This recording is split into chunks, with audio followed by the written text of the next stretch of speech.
Hail to thee, my kindred. I hope you're all having a wonderful morning, afternoon, evening, and night, wherever and whenever you are. My nose is unfortunately leaking the red liquid of life, and therefore, I may sound a little funny, because I've plugged up my nose, obviously, so that I do not continually just have to worry about that. So I will be sounding a little funny until I decide to take this thing out of my nose, so I apologize for that first and foremost. We will be continuing on with Z.A.T.O, Z-A.T.O, on the second episode or chapter. I think they call them episodes, so I'll refer to them as episodes unless I'm wrong and I've misremembered something once again, which I don't think I have. I am very sure that it is an episode. That's how these little chapters work. Why am I so small? I thought that read email. I don't know why I thought that. I'm like this because I was born this way, but if you're referring to me on the screen, because I don't want to be in the way of everything, and you know, this is a reading type of game. I gotta read the story, and you guys can't see what I'm reading. Diminutive. That's just rude. Excuse you. Don't be rude. I'll eat all of your sweets. You won't have any little snacks hiding around anymore. I'll munch on them. And you'll never see it coming, too. But how are you doing, Knuckles? How are you doing? I hope you're doing alright. I hope your day's gone fine. What day is it today? Wednesday. I thought it was Tuesday for some reason. I am going crazy. You're good? Great to hear. I guess today is New Year's Eve, or New Year's... Well, I guess tomorrow is New Year's Day. No. Yes. Sorta, kinda. Today's today. Today is in fact today. I was watching a video on, well, since yesterday I've been watching a bunch of videos on Gundam again. And it's making me want to rewatch Iron-Blooded Orphans again. I need to. I don't think I ever finished it in completion. I think I was like close and then I stopped. That's what I'm gonna rewatch it starting today. That's how I'm gonna spend my New Year's, just watching Gundam.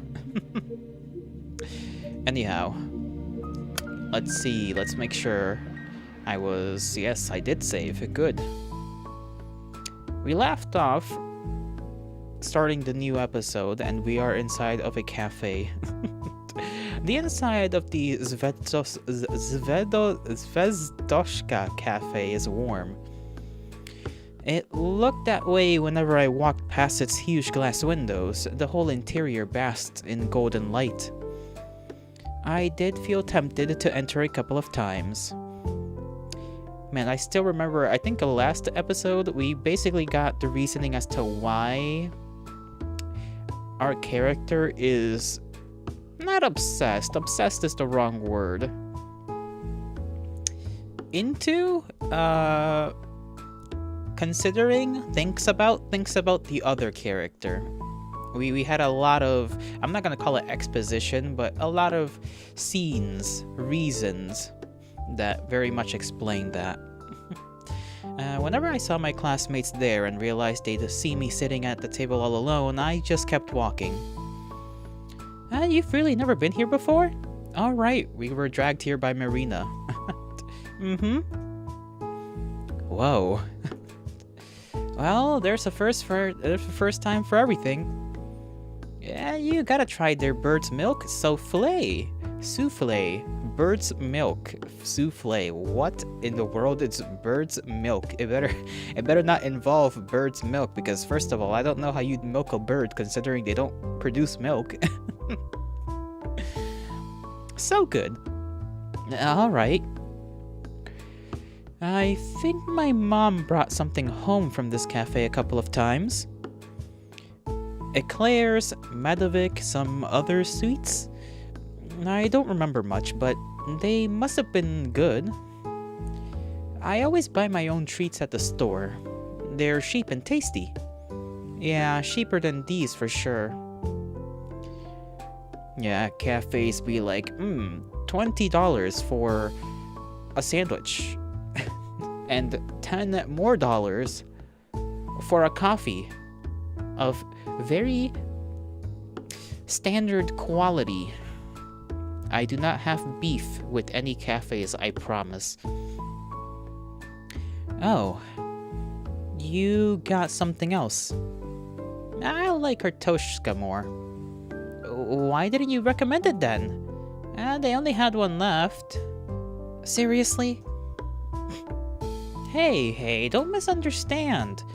You just look like a bird's milk kind of person, you know? What's that supposed to mean? What is that supposed to mean? Don't worry about it. Just take a bite. Take a bite. Do you like it? It's wonderful. You say that with like a worried face. I'm not sure this is the honest truth. See? Marina is drinking coffee. She seems like a nice girl. At first I thought she was trying to mess with me or play some sort of prank, but now it doesn't seem so. When she pulled me all the way down the stairs, I thought she'd want to talk outside our school. No way, it's cold as hell. Let's go somewhere comfy. She said. I glanced around. I suppose it is pretty comfy. Most of the customers seem to be other school kids, though the adults are probably at work. We sat at a table in the nearby corner, nestled just behind the window panes and a good distance away from everyone else. I look back at my teacup. I wonder what Ira would order here. Right. Marina? So, you know I met Ira yesterday. Did you see us? She shews and shakes her head. Nope. Then why did you say that you saw her? Or are you just a lying little lady? Then... Oh. Sorry, the screen was flashing there for a second. She told me about it. Huh? So, yesterday... As far as I know, I'm the last person to have ever seen her. You met Ira. When exactly? I'm not sure. Around 8 in the evening, I think. Yeah, that lines up. She rang my intercom at that. She came to your house? Yes. She asked me to come out and... Her voice sounded distressed. I invited her to come inside, but she refused. No, please just calm down. I need to talk. So I ran down, and...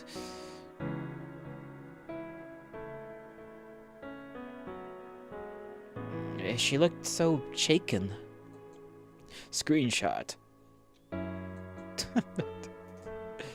I've never seen her like that before. Not in a long time, at least. Yes, she looked rough when I saw her too. Right? I tried to calm her down, but she just kept sobbing. I can't. You were right. I shouldn't have. I don't know. I don't think I can help it anymore.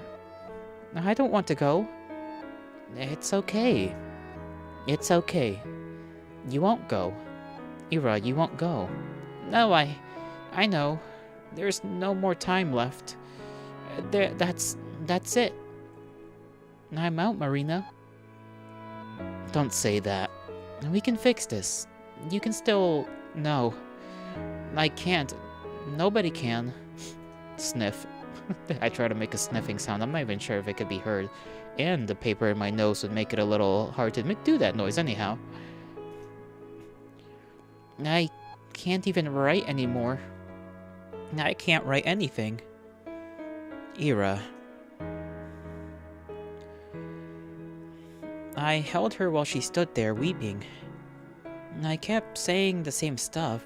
She kept saying the same stuff. I didn't know what to do. Then she said... She saw me. Just now. Before I came here. Huh? That frickin' weirdo. Asaya. She saw me like this. She saw me.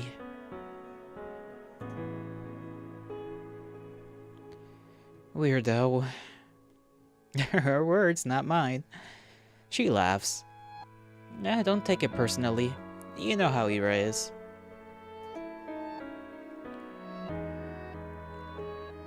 She seemed to cool down a little after that. Sniff. Hey, you sure you don't want to come up? You can stay over at our place if you don't feel right. It's fine. I'm okay. I'll be going then. Wait. Come on, just like that? Yeah. Bye. You're kidding me.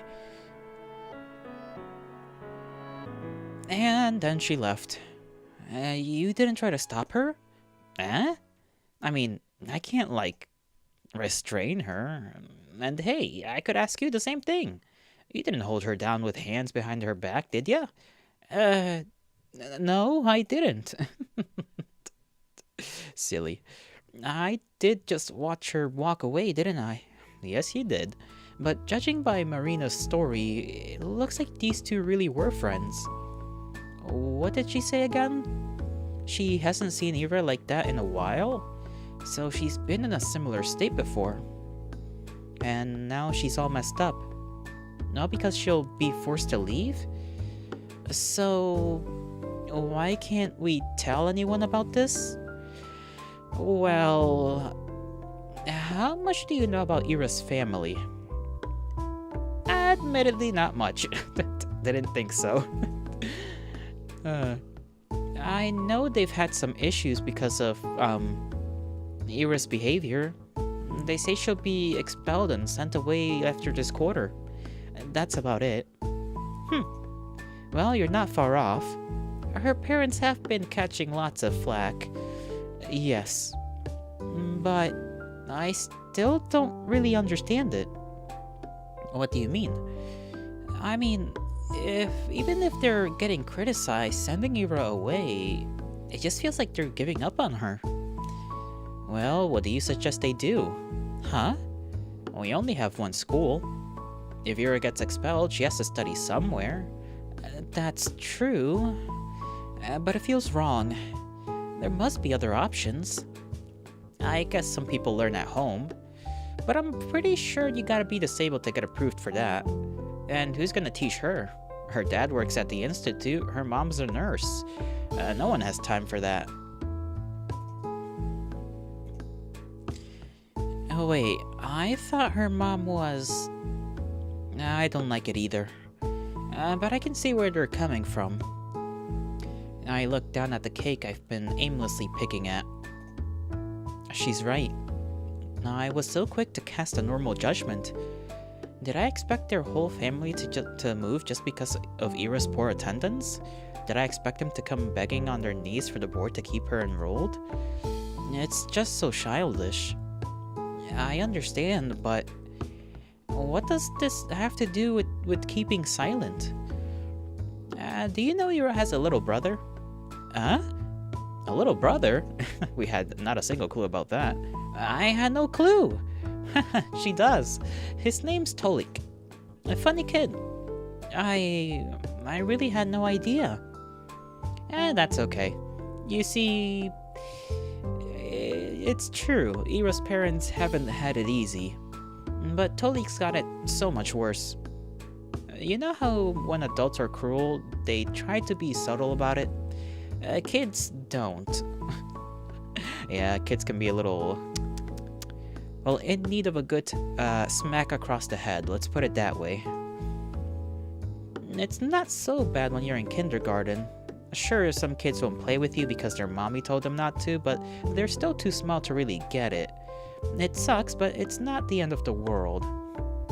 However, he's going to school next year, so right after his sister got expelled. That's one hell of a legacy to walk into. Oh no. No pressure, right? At least nobody will expect too much from him. Don't say that. Sorry, bad joke. Stupid. A stupid joke. But my point is, everyone knows that it's gonna get worse. I can imagine. Yeah, So on top of all that, picture how people will react if they find out his sister was unstable. Eh? Ira's already prone to anger. You've seen it yourself, right? I would say righteous anger, considering who we're talking about. who her freaking anger is thrown at half the time we've seen it. Deserved, you know? Now imagine adding hysterics to the mix. Sobbing, panicking, acting strange. Not a great look. Well, that's a bit crude. I wouldn't call what Ira did hysterics. I wouldn't either. But you know how they're going to how they're going to paint this. Word spreads fast. You say anything to the teachers or police, the next day everyone in town will know. And that's why I don't think it will help anyone, Asia. But maybe you could give them a clue. A what clue? Well, if anyone should give a testimony, it's me. I saw her last, right? Oh, right. That makes sense. Well, I told them I saw Ira from our apartment window around that time. You know, without the part where I came down to talk. But I don't know how helpful that'll be. Probably not too much. Not unless y'all got cameras just around the area, which I guess might be a thing. They wouldn't be too good though. This is like, what is it, 86? If I remember correctly. So, not the best technology at the time. She seemed to go in the direction of her house after we met. But I didn't exactly follow her home. So, not much of a pointer. At least they know she didn't leave the city. Border control could tell them that much. Right. And this sure is a pickle. Pickle. Sorry. Just I kind of want at least one bite of a pickle now. One bite, that's it. More than one is too much. I've had my doubts about reporting from the start. And now Marina has solidified them one by one. Tolik, this really could harm Ira's little brother. But if that's the case, are we really supposed to sit back and do nothing? I don't like the idea of that. There's one more thing I wanted to clear up. One burning question Marina must know the answer to. Oh, by the way, you seem to be a good friend of Ira's. Maybe you know something about this? A good friend is generous. Huh? I mean, I guess I am. Just don't tell Ira that. She'll break out in hives. Oh no. Really? Yep. She said my jokes got on her nerves. Can you believe that? Yeah, I believe that. What? Mean? Sorry. I'm used to the abuse. So dramatic. Wait, that gives me an idea. Let's climb a roof and yell some crap like Iroshka, Marinoshka, best friends forever. Iroshka, Marinoshka. Sure. That girl will come back just to choke us. Wow. That's so smart, ain't it? And, but the roofs are slippery this time of year. Boo. We'll tie a rope around you then. Why me? So you seem lighter. You seem lighter. That's it. Don't worry. I'll hold you real steady. I have a strong center of gravity. What a flex. Strong center of gravity. You're not a sumo wrestler, okay? So I'm doing the screaming then. Exactly. Oh no. I'm no good at that. Don't worry. I'll just pretend to lose grip on the rope. You'll shriek your lungs out. I refuse. How long has it been since I last chatted with someone like this? It feels like forever. Marina, huh? We keep talking and I don't feel uncomfortable, not one bit. Really, I haven't felt so carefree speaking to a person in a while. Should conversations be this easy? Depends. It feels like I'm cheating. Especially considering the circumstances. Just yesterday, we both saw Ira agitated and crying her eyes out. Today, we learned she never came back home. That's supposed to be terrifying. But for some reason, it's as if both of us are certain we'll see her again. As if there's no way things will not turn out okay. That is called denial. The second stage of grief? I don't remember. They have to. Oh, what the hell? Exclamation point. Huh? Crap. Why now? Vadim. Rashid Vadim. So, they finally let you in, huh, Shubina? This place has really gone downhill. Hey, Vadik. Marina. Huh? These two know each other? Look at you, getting a replacement already. Can't blame ya. But come on, Shabina of all people. He looks at me. No offense. You're keeping tabs on all my friends? How flattering. Asaya, he's in love. Yeah, in your dreams. It's just funny how you always gotta have someone like that around. Someone like that? Marina menacingly lifts her coffee cup. You want this on your pants? Yeah, spill it on the stick. Ooh, scary. You want to get banned from your single hangout spot? I won't. It'll just be a happy little accident. I forgot the painter's name. Never mind, I was gonna make a stupid joke, but I forgot the name of the guy. So somehow I forgot. With your aim? Look who's talking. Asaya, this guy couldn't aim for the toilet till he was 11. His mistress, however... Mattress? Why did I say mistress? His mattress, however... Shut up, that's not... Garen makes sure none of his buddies heard that. He glances back at us, trying to look unbothered. Ha! Why am I even talking to you? 'Cause you're a dick? Sorry, I Listen, until there's a redemption arc, it's straight up hands with this man. A good question. Wasn't she your best friend or something? Huh? Jeez, why does everyone keep saying that? I mean, maybe I'm wrong. You seem to be having a snazzy time without her around, having a good laugh and all. And?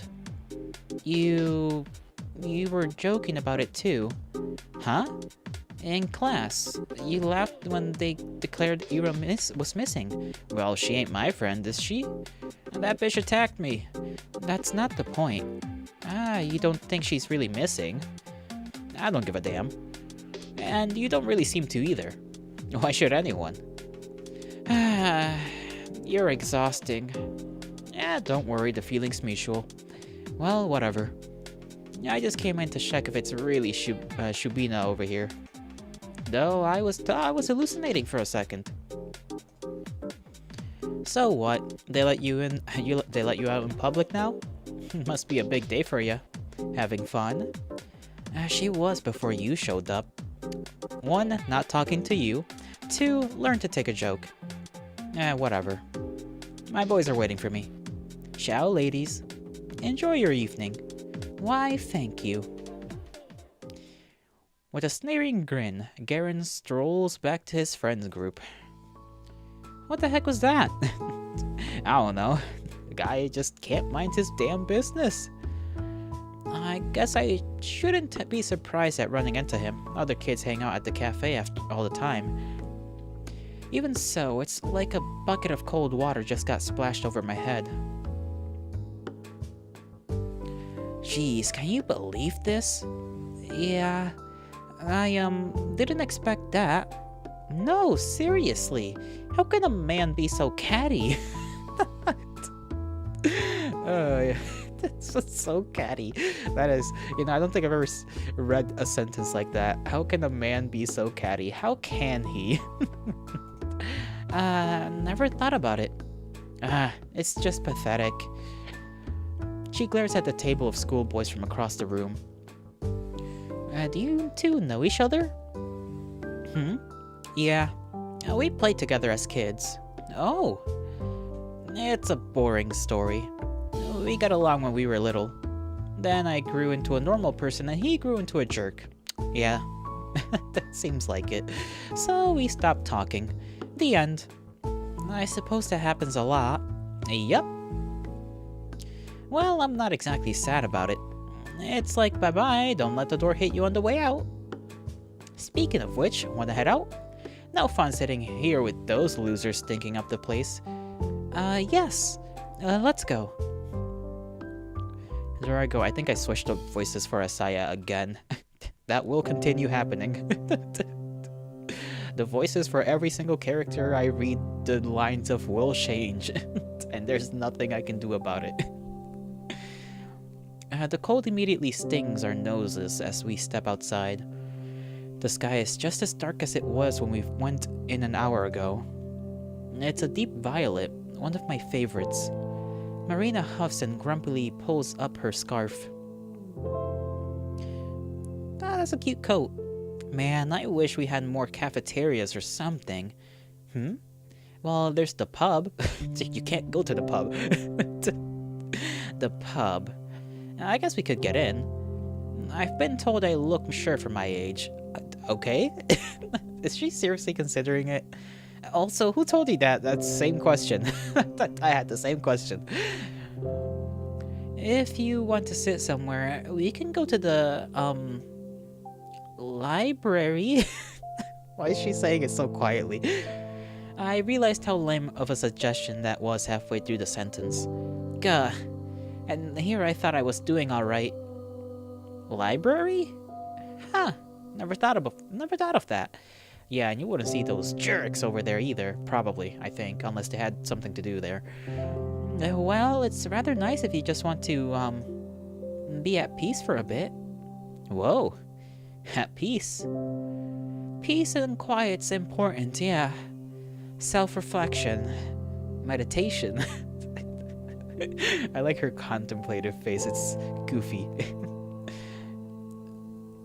Contemplation. Like Buddha and stuff. Yeah. I hear you, I get it. Buddha?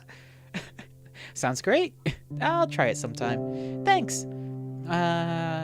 You're welcome? I think I'll go home for today, though. Yes, that's alright. I was thinking the same. Cool then. Why does she look like she's like holding out her fist for like a little fist bump? Cool then. It was nice talking to you, Asaya. Sorry about the whole Vatic thing. Oh, no, don't worry. It's not your fault. He just came up to us, so... Nah, I kinda made it all worse. That guy just drives me up the wall. Yeah, that's fair.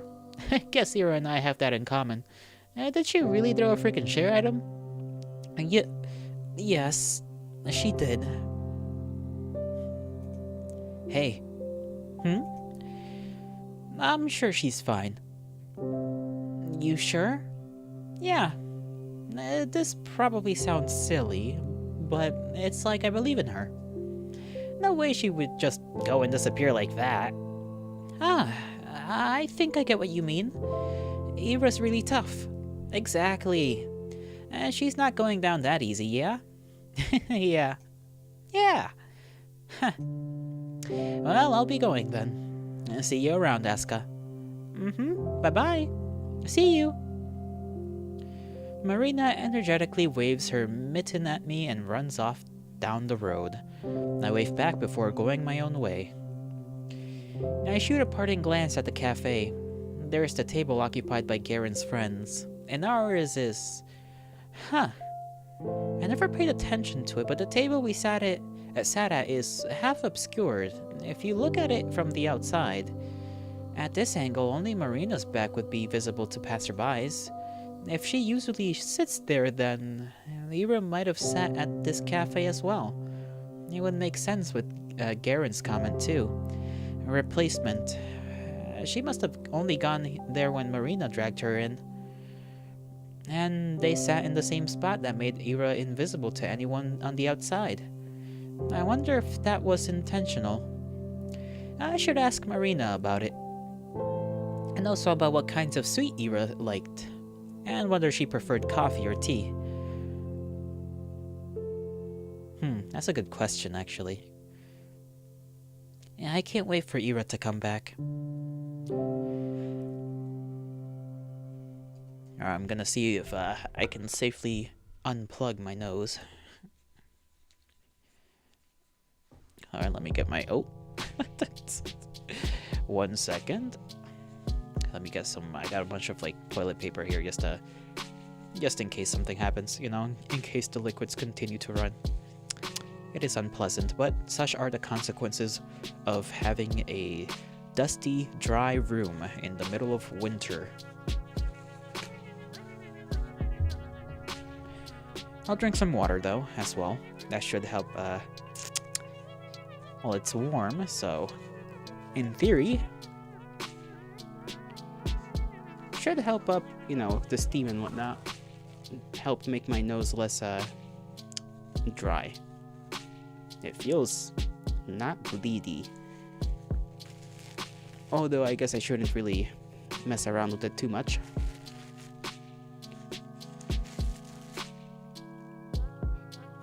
Alright. All seems well.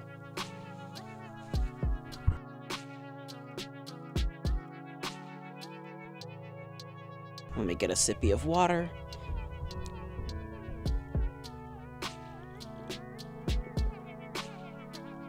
Ah, lovely. Let's continue. I forgot. I totally forgot. Karen came up to us and it just slipped my mind. I wanted to ask Marina about the man that Ira was seeing. It doesn't feel like something she would do, but after everything I've learned, I'm not sure if I knew Ira at all. I completely forgot about that little rumor. We don't talk much at breakfast, but I asked my parents if they heard about her disappearance in the morning. Dad said about what I'd expected. Grashevsky's daughter. Yes, we got on notice. You know Ira's dad? Did you see him yesterday? No, we're not acquainted. Let me give him like a more deeper voice. I don't think he came into work. That did not sound manly at all. I see. Do you think they'll find her? Of course they'll find her. It's not a big city. That's true. But there's still been nothing since the news came out. It's been a day. The police would know if she left through the control post. I suppose. Couldn't she have, like, just gone not through the control post? Like, that seems like a logical thing to consider. Unless this place is fenced off with, like, razor wire or something. It just doesn't feel like anyone's looking. They are. A few of my colleagues went in for questioning. Really? Nothing came of it. It's just a big waste of time. I don't see what someone's teenage rebellion has to do with us. Mom slowly shook her head. Poor girl. This made me feel a little more determined. It's clear the attitude towards the case is pretty much the same between both kids and grown-ups, but it does sound like there's an actual investigation going on. So the police aren't just sitting back. I mean, theoretically. Theoretically, they're not just sitting back. Practically speaking, you know. At least there's that. No updates? I haven't heard anything. Yeah, me neither. Boring. The boys at the desk next to me are copying my homework. Psh, assholes. Everything is already back to normal. The same conversations, the same digs. Hey, at least Shubina here got herself a new friend. Huh? Yeah, what's up with that? Got kicked out of the library?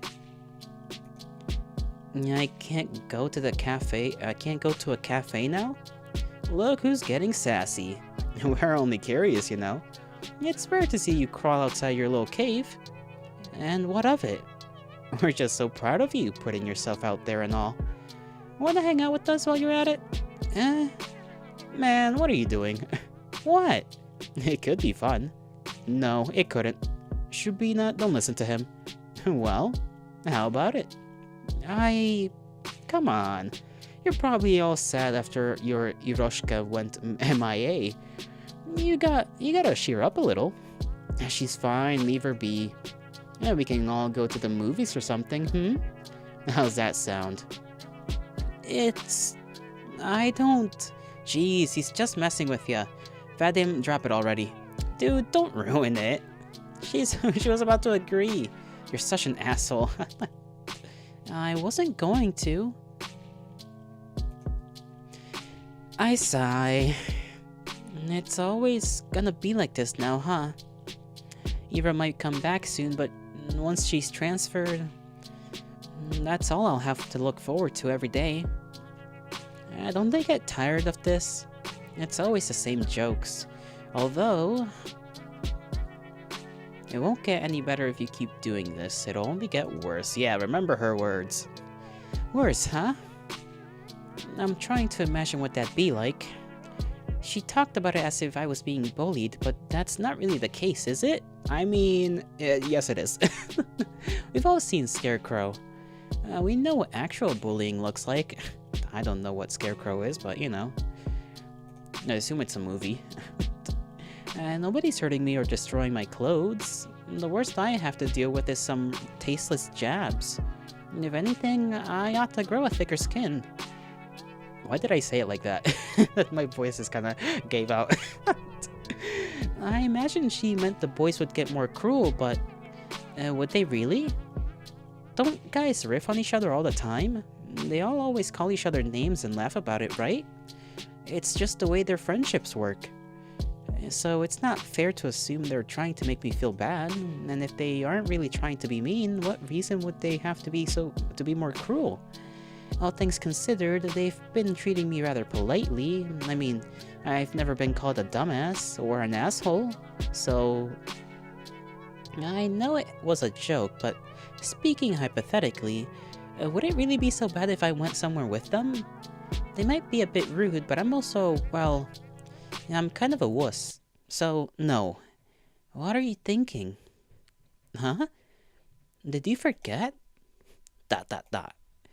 What did you forget the last time they caught you all alone? Oh? Okay, what the hell happened last time? That was a prank. That time No. It was my fault. I just overreacted. I always do. You will overreact again. It will happen again. But Garen wasn't with them. It wouldn't happen now. It wouldn't be the same. That's right. He'll make it worse. What the fuck? Okay. Sorry. You're right. I understand. Asaya! I don't know how to throw that line out. Marina. Hi. Marina runs to me across the hallway. I feel a little better right away. Hiya! Got home safe yesterday? Isn't it obvious? Yes, thanks. You? I almost died. What? Okay, so there's this hopscotch on the way to my house. She slipped. Can you believe that? They didn't even sand it. That's a hazard. A deadly hazard. Unforgivable. That's what I'm saying. I told my bro to file a complaint, but he just blew me off. Imagine that. That's so terribly rude. I'm basically crippled and he doesn't even care. Oh no. Is it that bad? My butt hurts. Get well soon. We chat about dumb things like that for a minute or two. I still can't wrap my mind around how natural it feels. It's so much fun, but I can't shake off the feeling that we're trying to stave off a question no one wants to hear the answer to. Marina has been nice enough to set an easygoing atmosphere, but it's only natural that I should be the one to ruin it.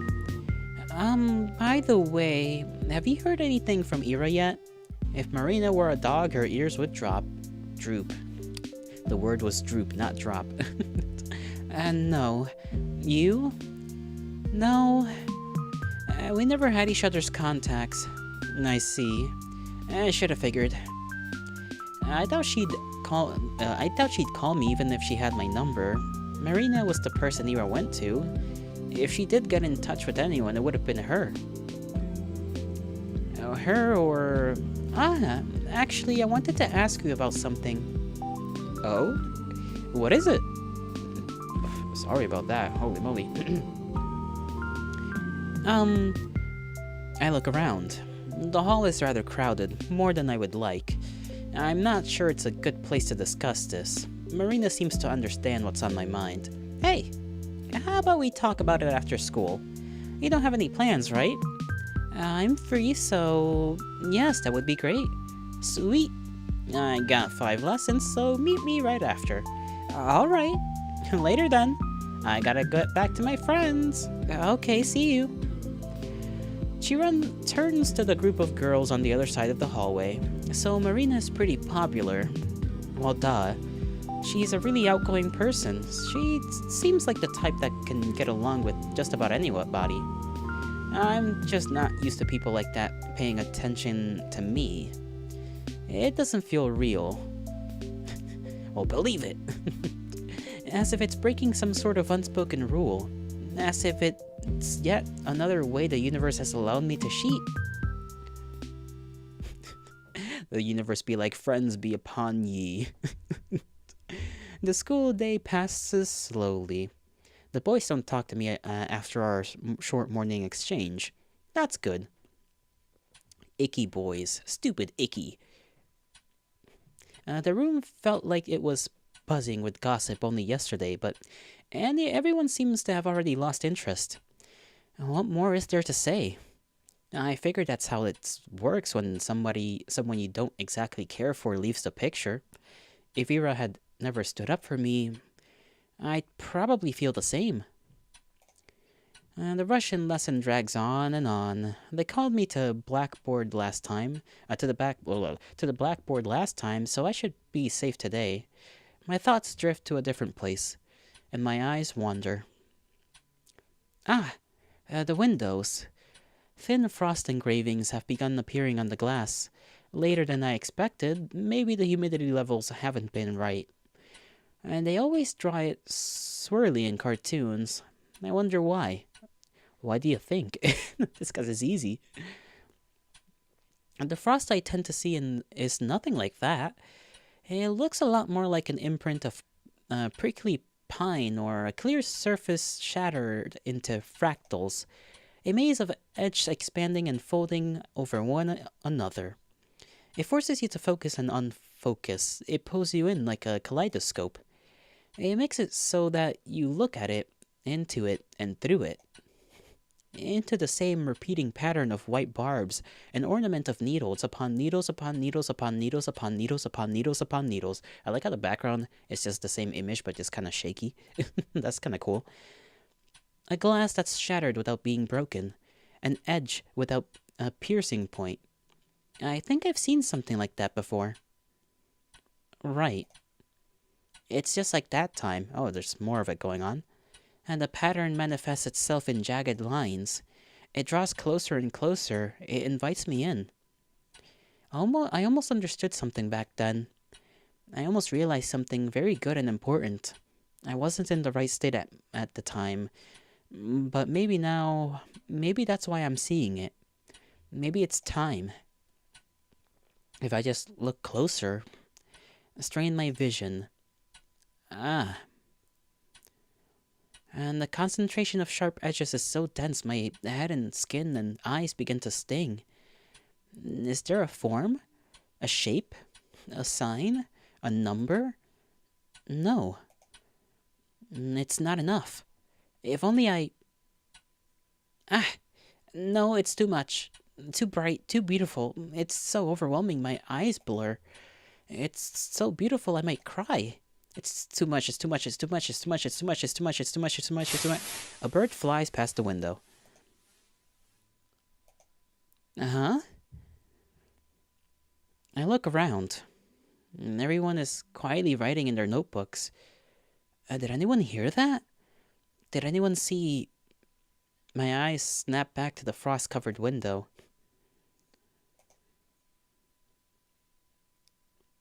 It's lovely.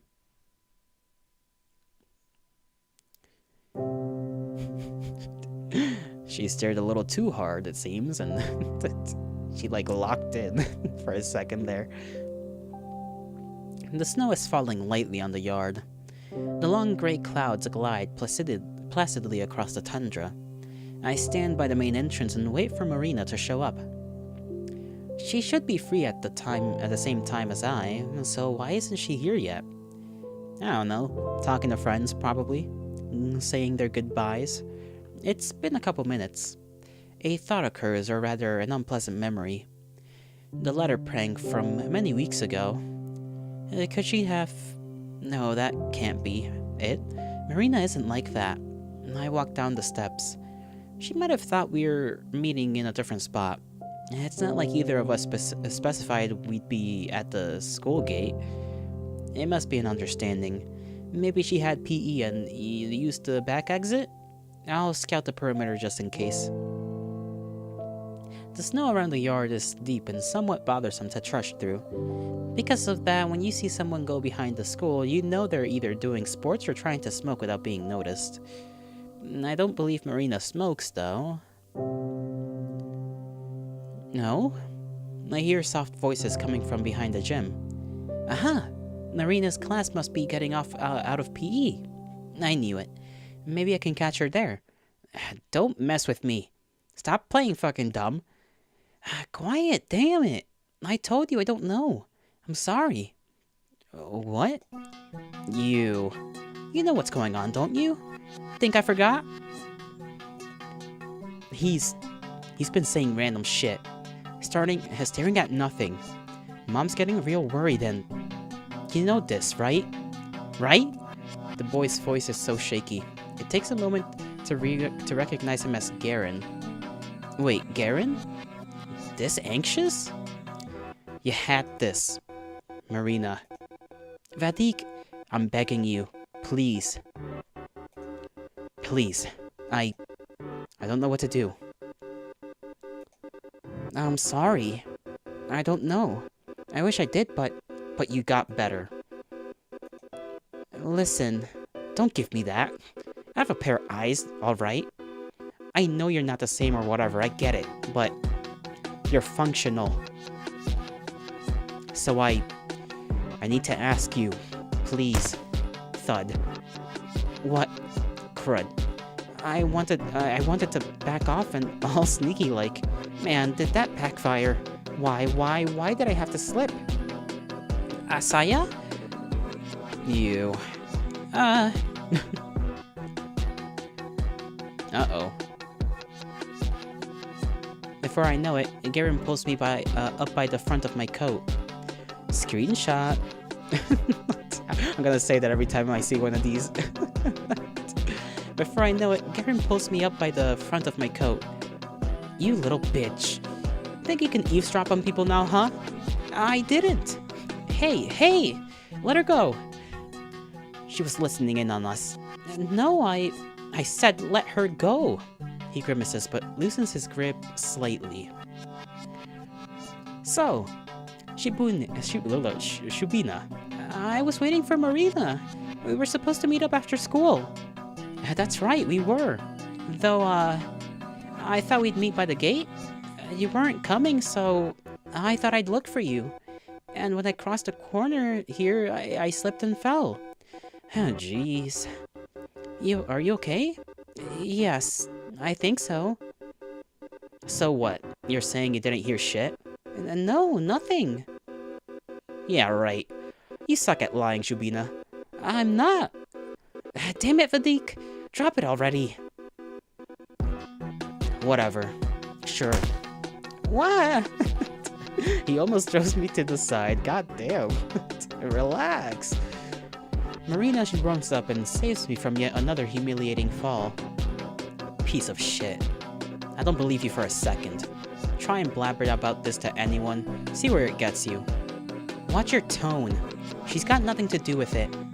You're defending her? Why? You know she just heard all that stuff about you. You want help or not? Garen clenches his fist. Marina doesn't look at him, instead helping me get the snow off my clothes. So you have a way. We can talk later. Oh wait, no, why not now? I mean, she totally heard everything we said, right? Might as well. Actually, why don't you do a little recap? How about it?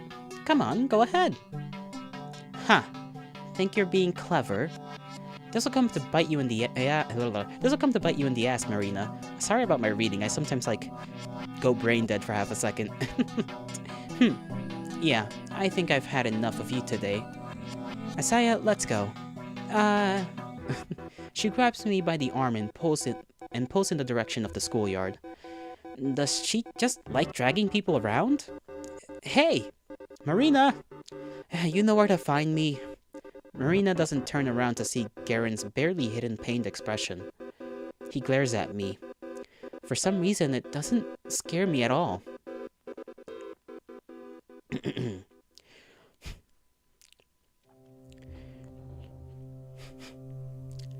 Let me drink some water just to...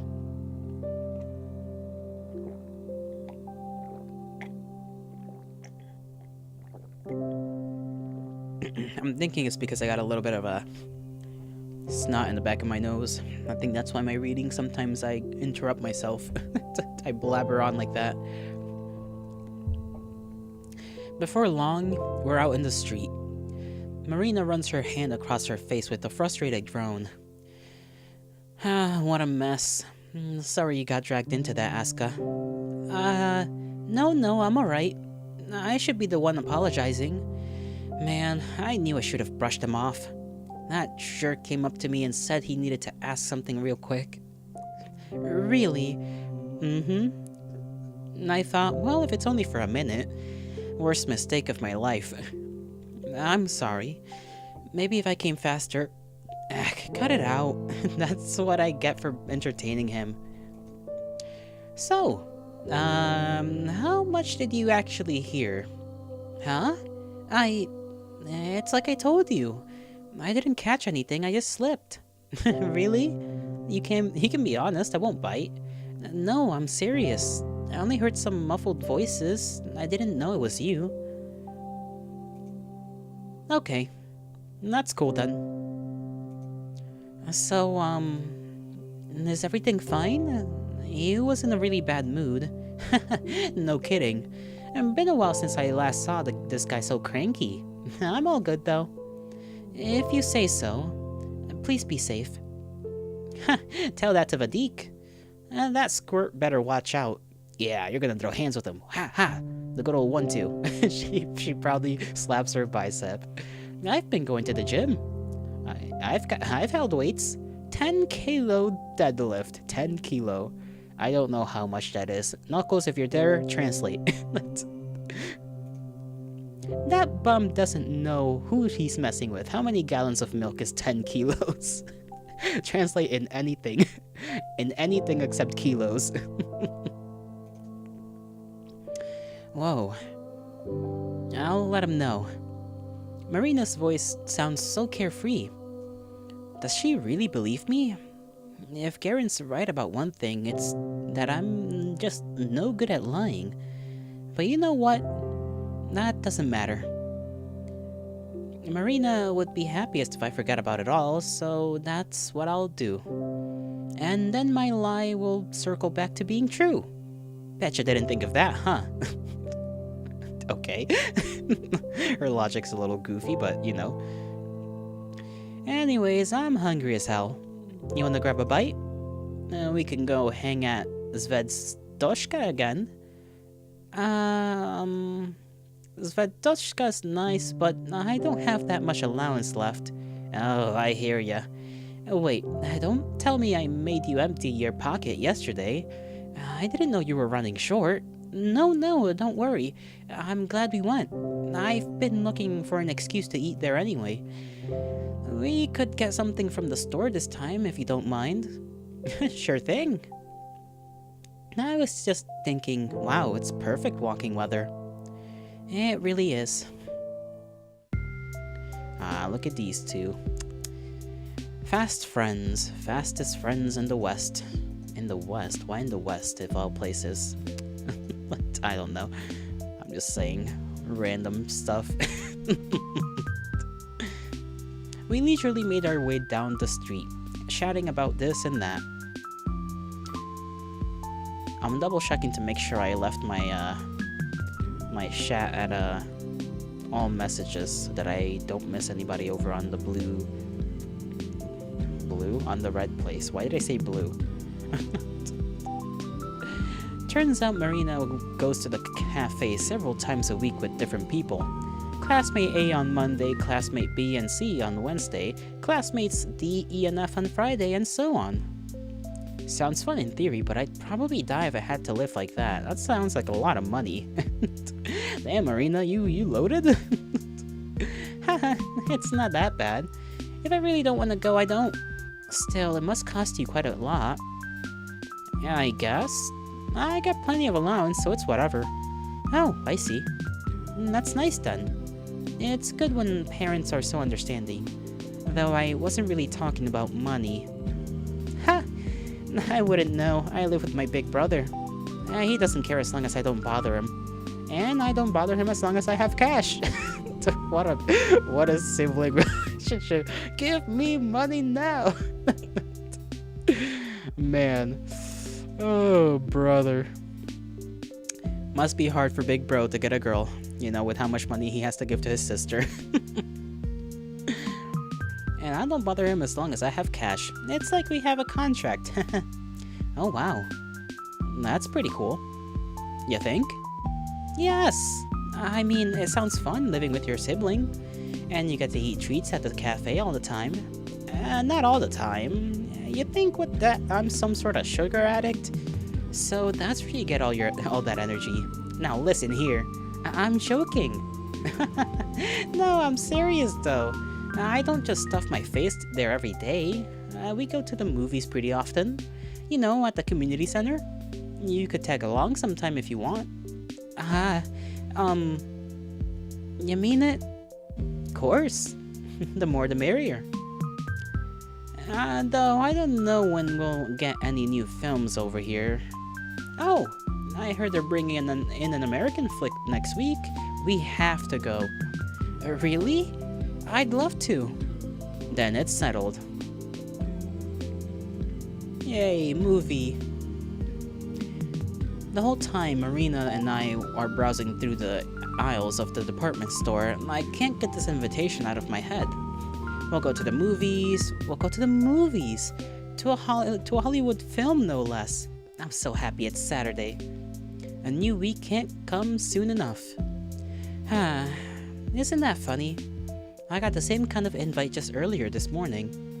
But everything about that, even if those boys were only joking, everything about that made me feel disgusting.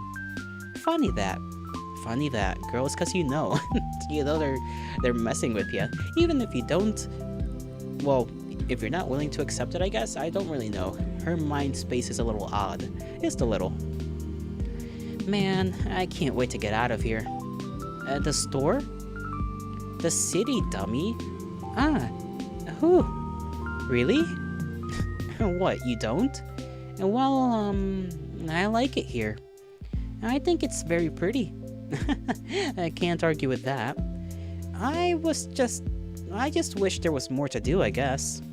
I know they're planning to expand the place, and they'll take the barracks down in spring to build new docks. And then there's talks about a new sports complex. But that stuff will take freaking years. I'm bored now. Oh, I had no idea about the barracks.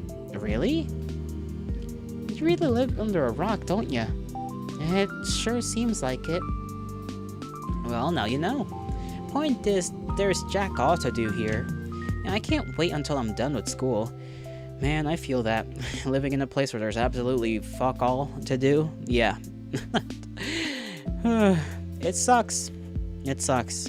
All the fun stuff is like in different towns, and if you want to go to different towns, you either gotta take a bus, or you gotta like, I don't know, bike there, drive there, walk there.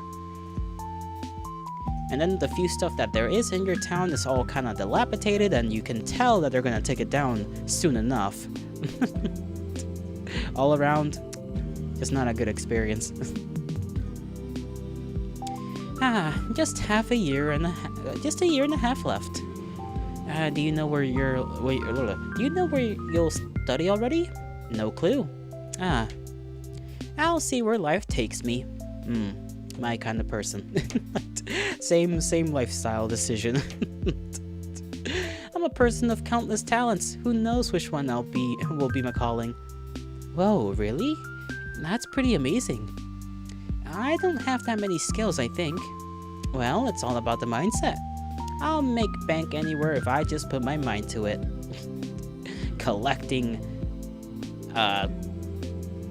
soda pop bottle caps. There we go. Soda pop? Who the hell calls it soda pop anymore? My brain just soda pop, you know? Like, I think it fits with the times, at least. They would have called it soda pop, I think. As long as it's not math, or bio, or English, or chemistry, or physics, or Russian, or history, or literature, I think? Wait a second.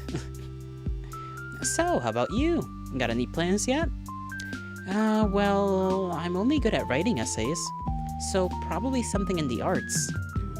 Oh, I thought you were like a top student or something.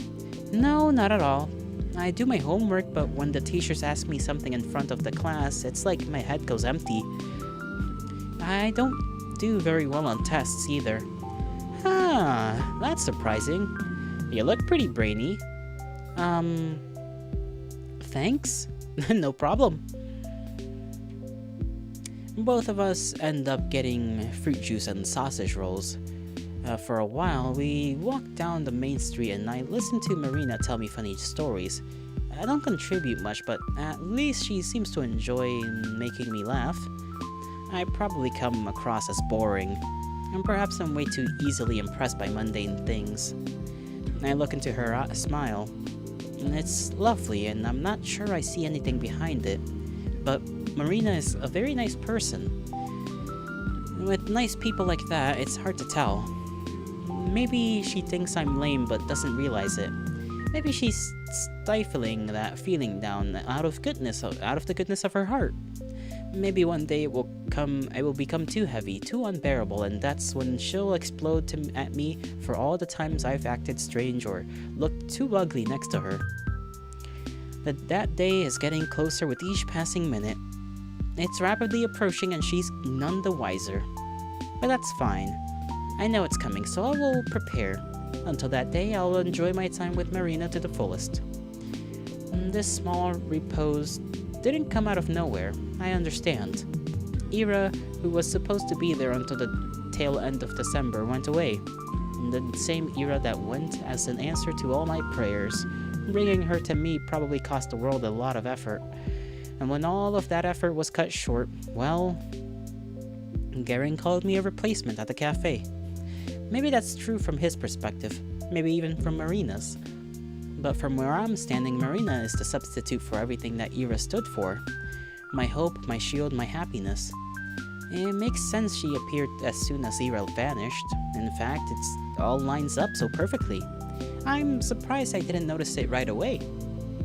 Of course, that's what it is. But then I'm not certain why it isn't working like it should. It's not Marina's fault, and it's not the fault of the universe either. And that leaves only one other suspect. Me. Something in my brain just refuses to connect. And it feels amazing to have someone like Marina to go out of her way to talk to me, even if it's only because Ira is missing. And nevertheless, I can't appreciate it fully, and I can't get lost in all the way I'm clearly meant to. As if it's not enough. As if I still keep thinking about Ira all the time. It's only been 2 days since I last met her. 2 days are no reason to panic. Of course, I saw her crying, but it's probably okay, right? Her taking some time for herself is nothing new. And she's really tough, so she'll be fine. Of course she will. Everyone being so blase, how the hell do you say that? Blase about her banishment seems vapid, but when you look at it objectively, the situation isn't that alarming. I'm just being a crybaby like always. And then again, that is a harmful way of thinking. If I believe the universe has let something bad happen to someone like Ira, then I'd be doubting the world's sense of justice. No, not only that, but I would also be rejecting the privilege I've been given. I want to draw an apt comparison, but all my metaphors are falling short. Maybe I'm like a child who was gifted a doll, lost it, and then started to pout when the replacement wasn't identical to the no.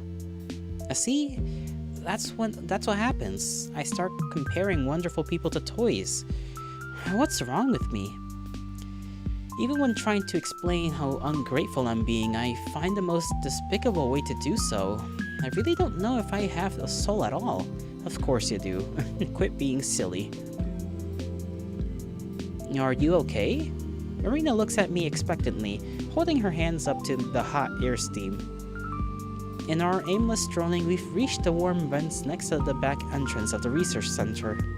The snow around the chutes have melted, forming uneven splashes of dark soil lovingly sprinkled with months-old cigarette butts. Huh? Yes, why?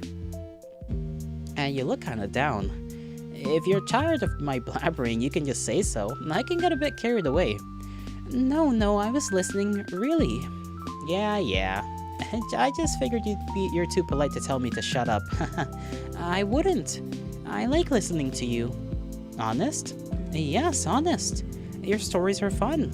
And you have so many friends. I'm surprised that, I appreciate you for making time for me is all. Please. Am I supposed to sit on my butt eating cake while Ira's gone? I mean, just yesterday, we actually have important stuff to talk about. And heck, it's nice to break off from the schedule every once in a while. Variety is the spice of life, yeah? Ah, right. I kind of put a damper on your plans. Sorry. Dude, I just said it's cool. I like talking to you. It's like relaxing. Relaxing? Yep. It's a weird saying that with the disappearance and all. But when I discuss this stuff with you, it doesn't feel so scary. That's amazing. You've actually felt this way since yesterday? I thought talking about such things would make you anxious. But it doesn't feel like that way at all. Right? Now that's scary. What kind of therapy is that? It's pretty strange. Speaking of which, you wanted to ask something. Right, yes. There's this rumor going around, and I don't know if I believe it. Maybe you know. Was Ira seeing some, older man? This. Figures you'd hear it eventually. Yes, I doubt it might be true at first, but that Ira could have eloped with that person or something like that. But you never mentioned something of the sort, so it's probably just gossip. Elope? Ew.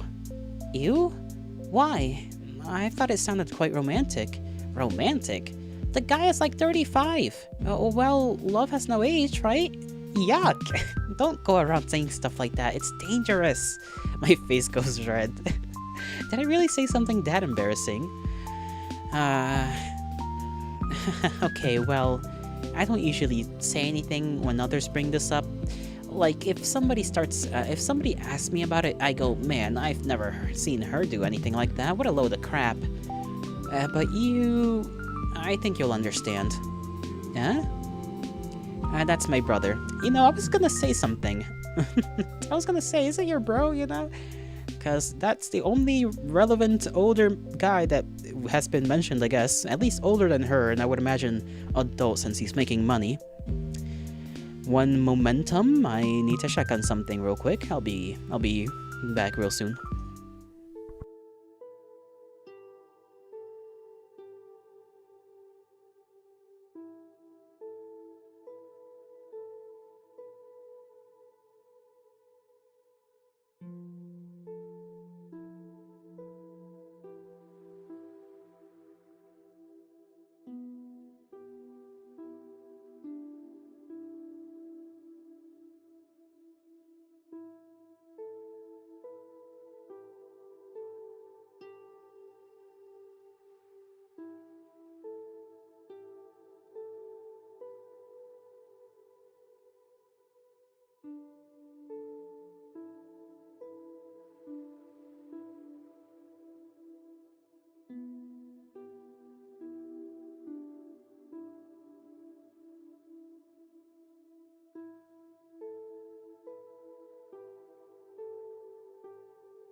Sorry about that. I was just commanded to take something out of the freezer, which I have done. Successfully.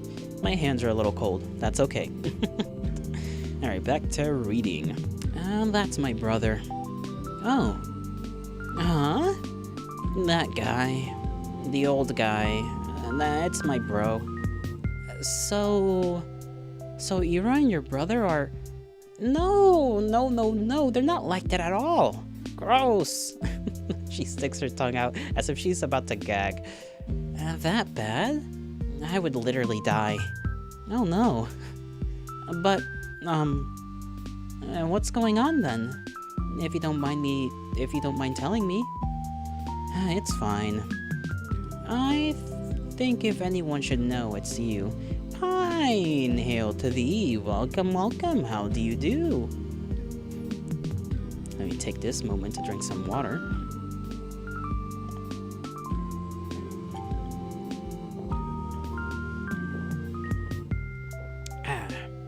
I'm almost running out. Good news, you're feeling better today than what you were yesterday. Hell yeah. That's what I'm talking about. See?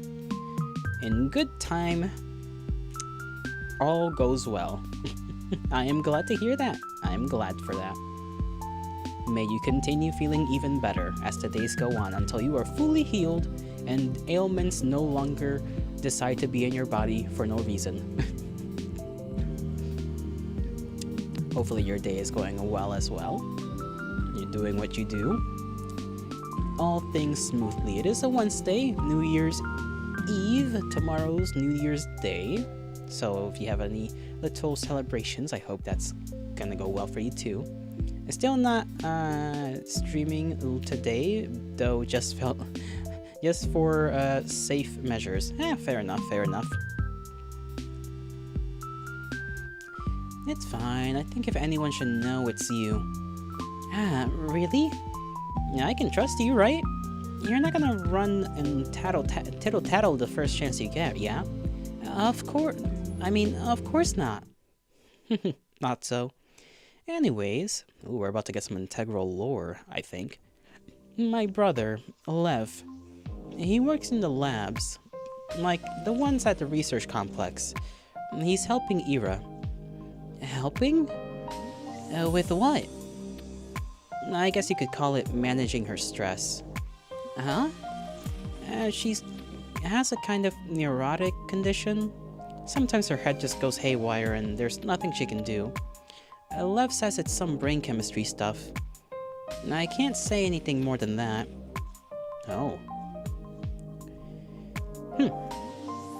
So, when she got angry at her classmates... No, that's Ira at her soundest, if you can believe it. Oh. You know it when you see it. Sometimes she just can't focus on anything, any sound, any person. Sometimes her mind gets tangled and she starts to panic. Things like that. I see. You think she was, tangled up the day we saw her? Ah, yes, absolutely. It hasn't been that bad in a long while. Not even a year ago when she just started treatment. And all along, and this whole time, I had zero clue. The more I learn, the stupider I feel. Just picturing her going through all of that makes my heart ache. Poor Ira. No wonder in that cutscene she was like, I can't even write anymore. She can't do the things she likes doing, you know? And she's got something going on. You think you should be okay to stream tomorrow? Well, may your stream go well and may you have a good old time of it. I'm sure all things will go smoothly. We're lucky, really. I mean, I don't know where she'd be if Lev refused to help. There's only so much I can do, but he got Ira the meds. Meds? Some pills to keep her head in check. They're not the type you can get from a pharmacy. You mean illegal drugs? What? No, don't make it sound so scary. Sorry, maybe I misunderstood. Jeez, it's nothing that bad. It's just a new type of pill, so it's hard to come by. Oh, wow. Well, anyway, I doubt Ira followed Lev's recommendations to a T, but at least she got better for a while. And that's incredible. Your brother must be an amazing person. Both of you. Yeah, stop it. I didn't do much. I probably annoyed her more than anything. I'm sure you were important to her too. Huh? You think so? Mm-hmm. Well, who knows, who knows. Ira rejected the therapy after all. What? She just flat out refused a month ago. Stopped taking her pills, stopped coming to our place. And, well, you saw what happened. But why? She was feeling better, right? You said it helped. Marina solemnly shrugs. She just decided that she didn't want it anymore. Meds can have some awful side effects, so I can't really blame her. Still, I wish she talked it out with us. Without the pills, those little states will only worsen. Why didn't you say any of this earlier? Huh? Why would you keep this to yourself? Why wouldn't you tell anyone? She might be in danger. And what if she gets injured when she's in that state? Are you seriously asking me that? I told you why we can't go around telling people she had issues like that. Think about her kid brother for a second. Think about Ira for a second. You really think their family reputation is worth more than her safety? That's not right at all. Jesus, Asaya, I'm not saying that. Look, let's say I told the police about Ira's problem. Let's say I told them Lev was helping her. What then? What would that change? Would it point towards a location? A culprit? Maybe it'd give them a motive, yeah, I guess there's that. But so what? What do you mean, so what? They'll know she didn't run away because she was rebelling or throwing a fit or anything silly like that. Then everyone will understand it's serious. Everyone will work hard to find her. Maybe the... Marina's bitter laugh is sharp enough to sting. They'll take it seriously? Band together? Asaya, you should be on TV or something. Listen, Asaya, they switch things up all the damn time. Asienka, that's not how it works at all. You mean the police? The world? You think everyone will suddenly feel bad for her? That's cute. Let me tell you what they'll actually say. People will say, "Oh, that makes sense. I always thought there was something off with her. That's right, she was totally messed up in the head. Yeah, this was bound to happen.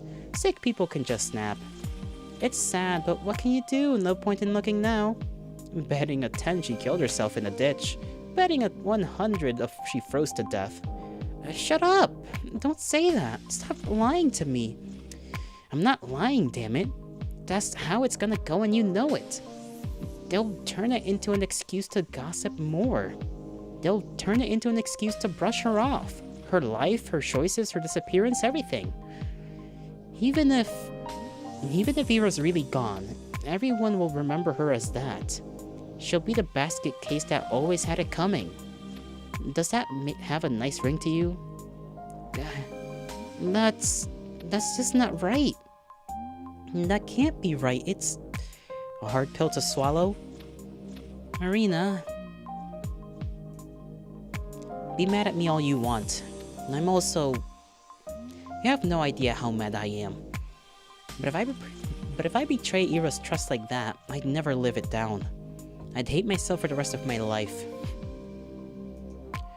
So why are you telling me this? Because she told me you looked up to her. So I believe you'd understand. Maybe I was wrong. You think Ira would want us to tell people about this? Think she'd come back and thank us? Send a blessing from beyond the grave? Don't talk about her like that. Huh? Come on now, Asuka. You gotta face reality. You know how everybody will react when... No, that's not what I mean. I wipe a tear and snot that apparently been pouring down my face. Don't talk about her like she's dead. Marina's lips tremble. She quickly sniffs her nose and fixes her collar. I don't really believe she's dead, you know. And I want you to understand, alright? Ira kept silent for a reason. I don't know if she's right or wrong for that, but I get it. When people learn about those things, it never turns out good. It's just degrading. I understand. Do you? Yes, you're probably right. Not about everything, but about Ira. I can understand that. But, Marina, you're also afraid, aren't you? Huh? If everyone learns about your family helping Ira with her condition, they'll suspect Lev, right? Ah, well, you said he got her this rare medication. Did Ira's parent know about that? No, but I don't think you're allowed to do that. Are you? Marina, you're a little selfish, huh? No, it's okay. I know you're worried about Ira. Really. You helped her because you cared about her, right? Your brother too. Of course we did. Yeah. So please, don't pretend you're keeping quiet only for her sake. Or for the sake of Leak. I'm not pretending. I know. I just wanted to say, I don't think it's bad that you were also worried about yourself. That's all.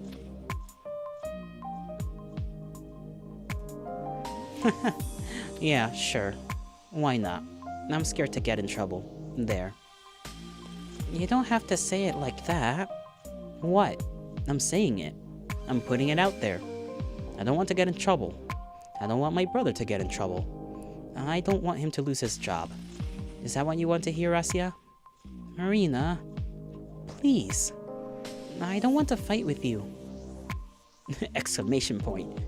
You're the one who started screaming at me. I don't want to fight either, you know. I'm sorry. I shouldn't have yelled. Please, forgive me. Jeez. Why so serious all of a sudden? It's not a big deal. Maybe. I thought it was important. Sorry. God, don't apologize. I feel like a total bully now. Asaya seems to have that effect. It's like, anytime you push back on her and you feel bad, it's like, God damn it, here we go again. Sorry, I'll stop. No, cut it out. Don't look at me like that. Don't look at me with those puppy dog eyes. Alright, I'll look away. You... Gah. For crying out loud. Marina chuckles and lowers her head. Her smile is wry and tired, but for some reason, I don't feel sad looking at it. Something about her defeated expression makes me feel hopeful. That doesn't sound nice when I put it like that. Sorry. I got carried away as well. No, not at all. You weren't rude or anything. No, really. I'm not usually like that. I don't talk like that. I know. And you're right. I said it in a nasty way, but you're right. I can come up with 100 of those noble excuses, but they're just that, excuses. I'm just trying to keep my nose clean in the end. It's really lame. That's not true. You need to look out for your own family, too. All of the good you did for Ira's sake still matters. Please don't belittle it like that. Maybe it does. Blah, I don't know anymore. Everyone's still looking to save their own skin at the end of the day. Every man's an animal, yeah? That's not what I meant at all. No? I think you're still a good person, Marina.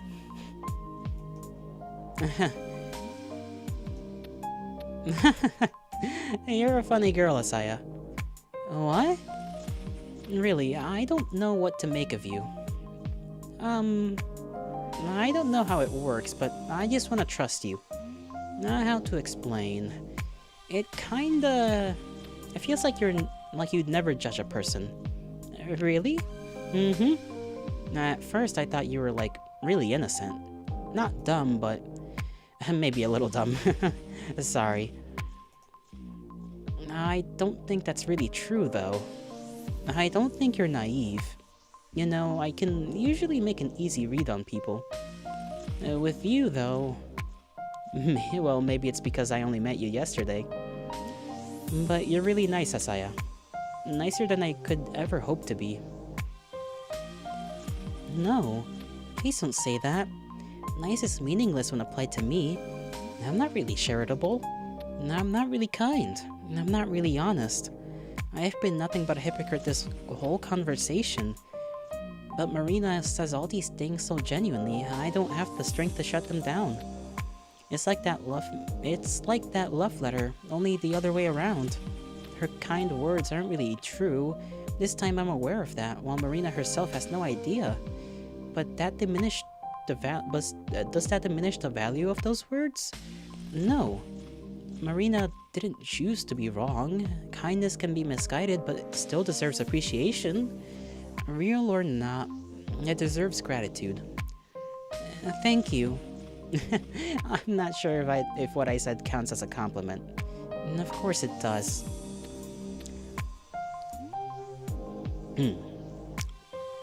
I look into the world. A world where everyone is kind to me. A world where every sight I see is beautiful. An unjust, lovely world. Its kindness is misguided on a scale that I can't even fathom. But calling it misguided is an insult to the universe itself. What do I know about it, what's worthy and what isn't? At most, I'm a conceited gnat. I shouldn't even try to understand the whats and whys. The only thing I have the right to do, the only reasonable thing for me to do is to say thank you. So I will do just that. I'll say it, and I'll say it as many times as it takes to get my feelings across. In other words, I'll say it endlessly. Thank you, thank you, thank you, thank you, thank you, thank you, thank you, thank you, thank you, thank you, thank you, thank you, thank you, thank you, thank you, thank you, thank you, thank you. Oh, that's a lot of thank yous. Okay, I can't read that fast. You know, before there was at least a rhythm.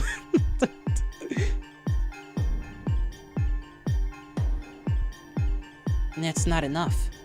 My life is finite and so is my gratitude. It will never be enough, even if I keep living until our dying sun swallows the earth. It's a promise I will never fulfill. So I'll retract it. I apologize. I need to try a different approach. The number of gratitudes I can express will always be finite and meager. But what if the gratitude itself becomes infinite? An expression of endless gratitude. Is that possible? Does it sound right? I can repeat my thanks for as long as I live, like a pulsar emitting wave after wave of electromagnetic radiation. Yes, just like that. A pulsar's radiation travels endlessly inside a vacuum. Mine should be able to do the same. But right now, my signal keeps getting buried under the 10,000 kilometers of our planet's atmosphere. And they're so weak, they dissipate under the weight of under 5 quadrillion tons of air. Well, not as much if they travel straight up, but I'm not good enough at math to do the numbers. All that I know is my signal isn't strong enough. So then, what can I do? And I can become an astronaut and fire off my message from orbit. And that has to work. Except I don't have anything it takes to be an astronaut. The next best thing would be to send a strong radio signal from the surface, but sending a transmission powerful enough to break through the Earth's atmospheres requires equipment that's way out of my reach. It's in the same realm of possibility as me actually traveling to space, but then what other options are there? How can my broadcast persevere? Girl, what are you yapping on about? Right. Isn't it obvious? And of course, it's so much like me to rely on others. It's so much like me to look for external means of getting what I want. The answer is right there, right in front of my nose. And the answer is in my reflection. It's staring at me from the bottom mirror. Bathroom mirror. I can't read. Okay. Me. It's all about me. I am my own parabolic antenna. The strength of my signal is dictated by my own level of gratitude. It's a matter of my resolve. It's a matter of admiration. It's a matter of dedication. It's my signal. If my signal is unable to pierce through the sky, that's a personal failing of mine. That's something I'm responsible for fixing. Can I do that? I don't know, probably. I can. Naturally I can. Any point made against that will be an excuse. I just need to work hard. I need to work hard so that I will feel so much more grateful. I need to overflow with admiration. I need to overflow with reverence. I need to overflow with love. If I fail to do that, my voice will never make it to the cosmos. And then, when I'm so overwhelmed with grace that I could die, I'll get up to the highest point atop the sea level that I'm able to reach. I'll climb up high, and I will look into the sky, and I will angle myself so that the trajectory is just right. Then I will start my most powerful transmission to date. I will scream thank you and I love you so loud that all of the people in the radius of 3,000 kilometers will feel it in their hearts, bones, and muscles. And their TV signals and radios will break. And the next day, the whole world will report a radio signal of unprecedented strength, lasting from the communism's peak. Although maybe Mount Elbrus is more realistic. If I remember right, Dad climbed it when he was in university. At least he has a pin from there tucked away in one of the drawers. Maybe I should ask him about it. No, better not. He's tired after work. I should go to my room. Tomorrow's the weekend, so I can stay up late. I don't need to do my homework today either. I have the whole evening to myself. I will rest. And starting tomorrow, I'll work harder than ever before. I'll love this world with everything I've got. She certainly has a way of things, huh?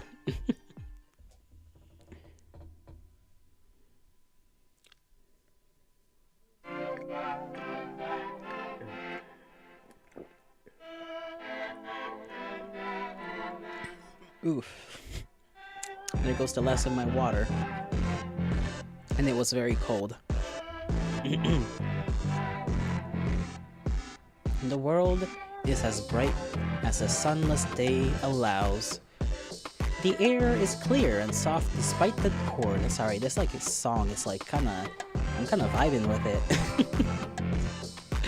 The statue on the main square shines in silver. I have already made my rounds around the city. It's been a wonderful time as usual. I've seen all that there is to see. I've admired all there is to admire. Is what I would say if I were a liar. Okay. I traveled south, towards the single place I've been neglecting. It's easy to avoid since it's right on the edge of the long residential street. The car repair shop. There is nothing special about it at all, aside from the fact that the owner's son is a classmate of mine. So, what's my problem with it? I suppose you can call it pettiness. Ever since that one incident, I've been avoiding the spot like the plague. But it was never the shop's fault. It was poor luck that and my own overreaction. If I want to achieve my goal, I need to get over myself and face it. That's right, I'm sticking to it. I'm sending my message to the universe. And of course, there are requirements I have to meet. I need to take in and process the beauty of the whole entire world to achieve the right signal strength. Okay, so this is what the place the thing happened at? Hopefully we don't have to deal with any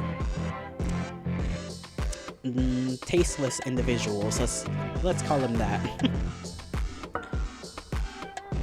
If I can't find the beauty in everything that this town has to offer, how can I ever grasp the grandeur of the planet, let alone the universe? I'm well familiar with every other part of Verkuda 5, so excluding one area because of an old joke gone wrong is just unfair. But I'm sorry, car repair shop. I'll fix my mistake. Ah, I momentarily freeze up, then scoot behind a corner. Just now, was it Garen walking down that side of the road? I peek out just to check. That's right. He's smushing quickly, hands in his pockets. A couple times he turns around as if to make sure he's not being followed. Huh. I wait until he is a good distance away before I come out of my hiding. I'd rather not encounter him after what happened yesterday. Yeesh. He's never been this crude with me before.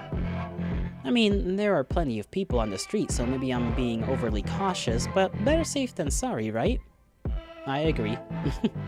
The road ends. There's the workshop. It's bathed in pure white light, almost as if it's glowing, inviting me in. I take a look around and don't see anyone, just cold and empty cars, some crates stacked by the building, concrete slabs. The snow keeps softly flowing from the hills. It's quiet. I take a peek through one of the windows, but the only thing I see is my reflection. They fixed it then. Is there really nobody inside? It's not like I particularly wanted to enter, but I thought that might be the best way to go about it. Have a quick glance, see how normal everything is, then leave.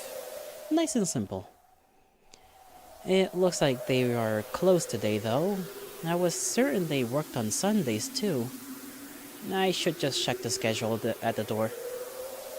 There. I scratched up metal plate. Let's see. Monday, 9 to 20, Saturday 10 to 18, and Saturday, Saturdays. They put 2 Saturdays. I think they meant Sunday. A little missed typo here, but that's okay. Freaking Saturday and second Saturday, my favorite day of the week.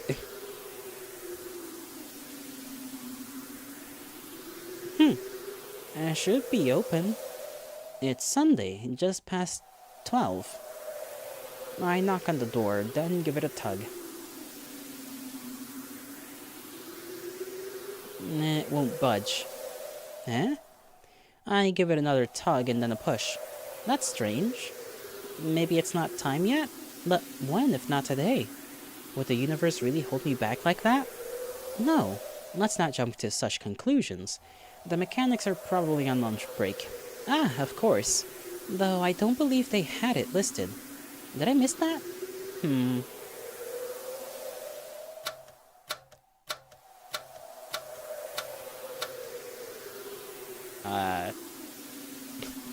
Saturday and that's weird. No lunch break. Another typo. Just little things. So it's not me being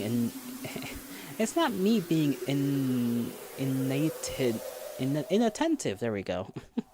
Then why? Oh, maybe it's some sort of holiday today? I'm bad at keeping track of things like that. Still, shouldn't there be a notice or... Wait. I look over the metal plate again.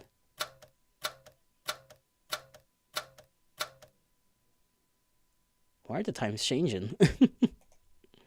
Huh? Freaky. Wait.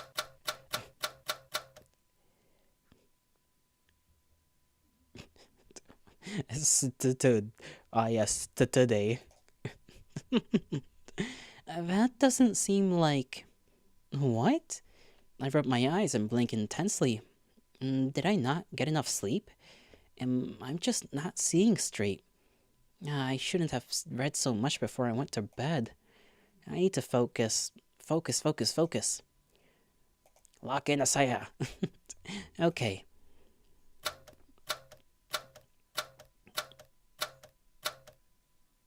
That's a funny way of writing 10.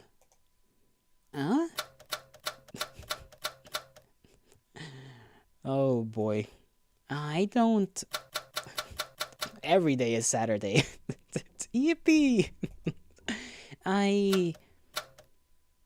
Closed indefinitely. Why does. Down indefinitely? Ah, it's okay. I got it. I know what this is. Do you? Because I'm confused. I shut my eyes. It's just a dream. I've seen these things before. I come to my apartment door, but the number is all messed up and wrong. I need to make an urgent call, but the rotary dial wraps into a spiral. I'm running through my school and can't find the right classroom because the number I need doesn't exist. And times like this, I need to firmly close my eyes. I need to understand this isn't real. Then, when my eyes open, I'll be in my room. I'll see the morning light beaming in through the window, projecting a bright square on the wall. I'll look into the sliver of the sky outside, and it will be a soft hue, pink and blue. Is it brighter, or is it just me? Am I open?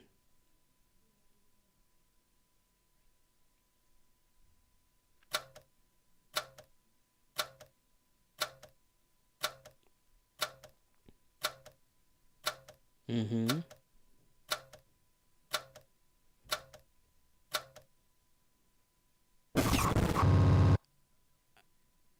Ow, my eyes. It's something about Tsuyo's face being something, and Tsuyo, I think that's her previous friend? Ah, I see. That's what that's what it is. Alright, I guess we're going into a different territory of things now. Toseya's face is literally every emotion. Happy, scared, calm, and she's screaming. Asaya is screaming. What? I stumble back. What is this? My vision's clear. I look around. It's all the same. Is this a prank? There's no one here. Garen, yes, it's him. He was nervous. He was looking around. This is quite a prank. You sure outdid yourself. She's having a little moment, I think. You've really helped me out today, Vadim. Today I've set out to fall deeper than before, to fall deeper in love. Right now I'm so full of love, I feel like I'm gonna vomit. I'm so grateful my fingers won't stop shaking. Maybe it has to do with whatever has happened here last time. Thank you, Vadim. I won't forget this till the day I die. The window still won't let me peer inside. It's way too bright, so all I see is my own silhouette. The snowfall is neither harsh nor light because there's no snowfall, only snow. No, I misunderstood. Who said that I can't peer inside? That's me. That's me behind the glass. I'm looking in and looking out at the same time. I'm looking in and looking out the window. I see. What do you see, Asaya? What do you see from inside of a sealed body shop? The same thing you see from the outside, Asaya. The same blue sky. The same infinity. The same unfashionable coat. Oh, what was that? That's jammed signal C.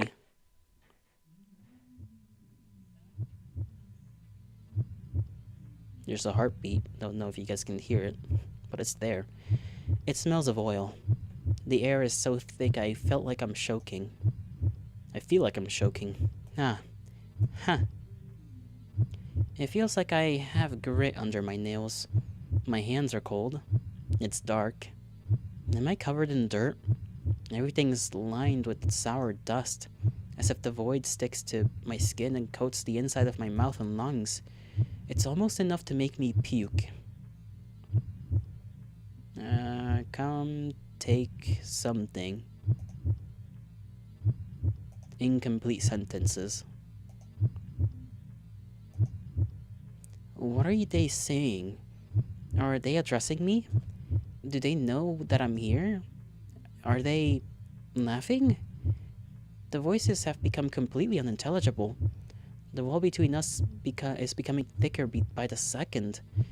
I have to cry out to them. Maybe this time, nothing comes out. Or does it? It's like my words collapse against the wall before they reach them. A wall. That's right. It's a dark metal wall. A closed door. A lock firmly shut. It's been banging against it. I've been banging against it, yelling, all to no avail. My body is too soft. My words are too weak. My outline is too blurry. And of course I can't break through. I'm no more than a shadow. A dirty, dusty, grimy shadow that reeks of petroleum and sweat. Why is a shadow afraid of the dark? A raindrop shouldn't fear the ocean. A fragment shouldn't fear the whole. Perhaps it didn't know it was a shadow. It lived too long thinking it was something so much more solid. It believed that the notion of agency existed in its world. What a naive little shadow that was. The time has come for it to face the truth. The blurry shadow slumps down, head against the wall.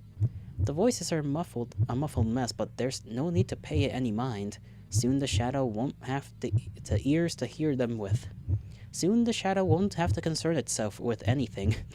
The shadow does not concern itself with... Why does the meme of the lion does not concern himself? I need to stop being stupid. This is serious. Something's going down. The smell of oil is sharp, but soon there won't be anything to smell it. The floor is cold, but soon there won't be anything to touch it. And the pain is piercing, but soon there won't be anything to feel it. It's a good deal, isn't it? The shadow doesn't resist anymore. The void opens its maw. Get out. Huh? What? My head tilts upward. A clear voice. So clear it's like the words were spoken right into my ear. Who? I spin around.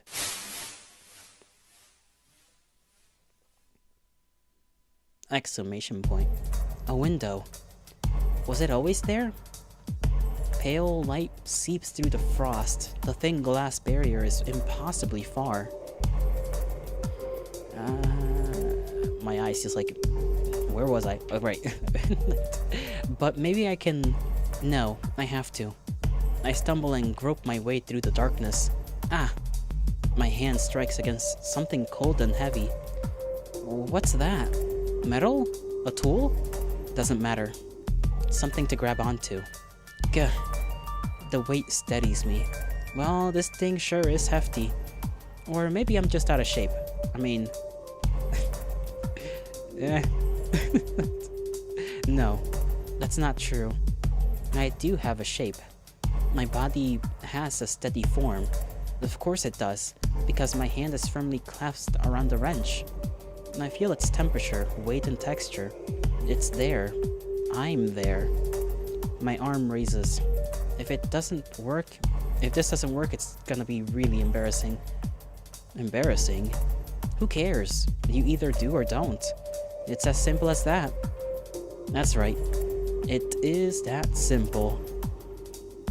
My arm swings down. Yeah! Breaking windows! I love... I forgot the word for when you break stuff. It's not arson because I think that has to do with fire.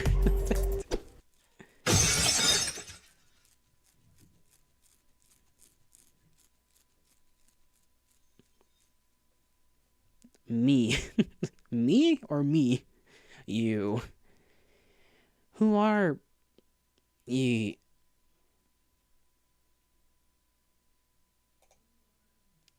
Yeah? Jam signal C end. Okay.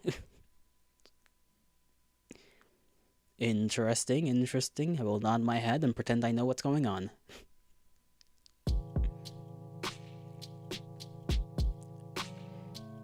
December 22nd. We're just gonna pretend that didn't happen. Man, the constant dark is making me depressed already. I hate this time of the year. Is it that bad? It's not like there's no light at all. You call that light? It's dingy. It's dingy mist all afternoon. I feel like I got shoved into a smokestack. Can you go crazy from vitamin D deficiency? I feel like I should be able to answer this considering I'm inside basically all the time. What's your definition of crazy? Do people die from that? I don't think so. And, personally, I find it rather nice. And everything looks so gentle. Blah, it just makes me all moody. The guys made fun of me for that. Can you imagine? Ain't it normal to feel down when you're not getting any sun? I've heard it's pretty common, yes. You wilt like a sad little flower. Exactly! You're so right. I'm a gentle rose freezing to death. I waste away, no photosynthesis, no water, no nothing. There. You'll get your sunlight soon. Not until the end of winter, I won't. Anyway, I wonder how we haven't run into you yesterday. I thought we'd see you by the library or something. Oh, I just went to the outskirts. It's really, serene out there. Serene, you say? Yes. It is a little dim right now, but it's very beautiful too. Whew. I never thought of going there at this time of year. A bit too cold for walks, you know? Yeah, I understand. But hey, maybe I'm missing something. Like the season's charm and all. Huh? Hey, maybe I'll tag along sometime. I could use a change of scenery. That would be great. Please do, whenever. Yeah, yay, then count me in. You know, our recent hangouts have been kinda sucky. Oh. And not with you, with my friends. Some of them have these stupid curfews now. Half of us had to be home by 7. 7! Can you believe that? Oh. Wow. Why now? Parents are worried because of Ira being gone. I mean, I get it, but... It's been 4 days. Yeah. No news on your end, I figure? Nothing. Marina's face darkens. She sighs. The adults organized a search party this weekend. Maybe you've heard? No. My dad was home. Mom, too. I see. Well, my brother went. And? She shakes her head. As expected. If the search party found anything, it would already be the talk of the town. I mean, I don't know about, like, a search party 4 days after, like, we're in the middle of the goddamn I was gonna say desert. I guess it is kind of a desert. It depends how you look at a tundra, I imagine, right? Snow desert. It is cold. 4 days out there could mean your death. And you're telling me they're setting up a search party for the weekend? Goodness gracious.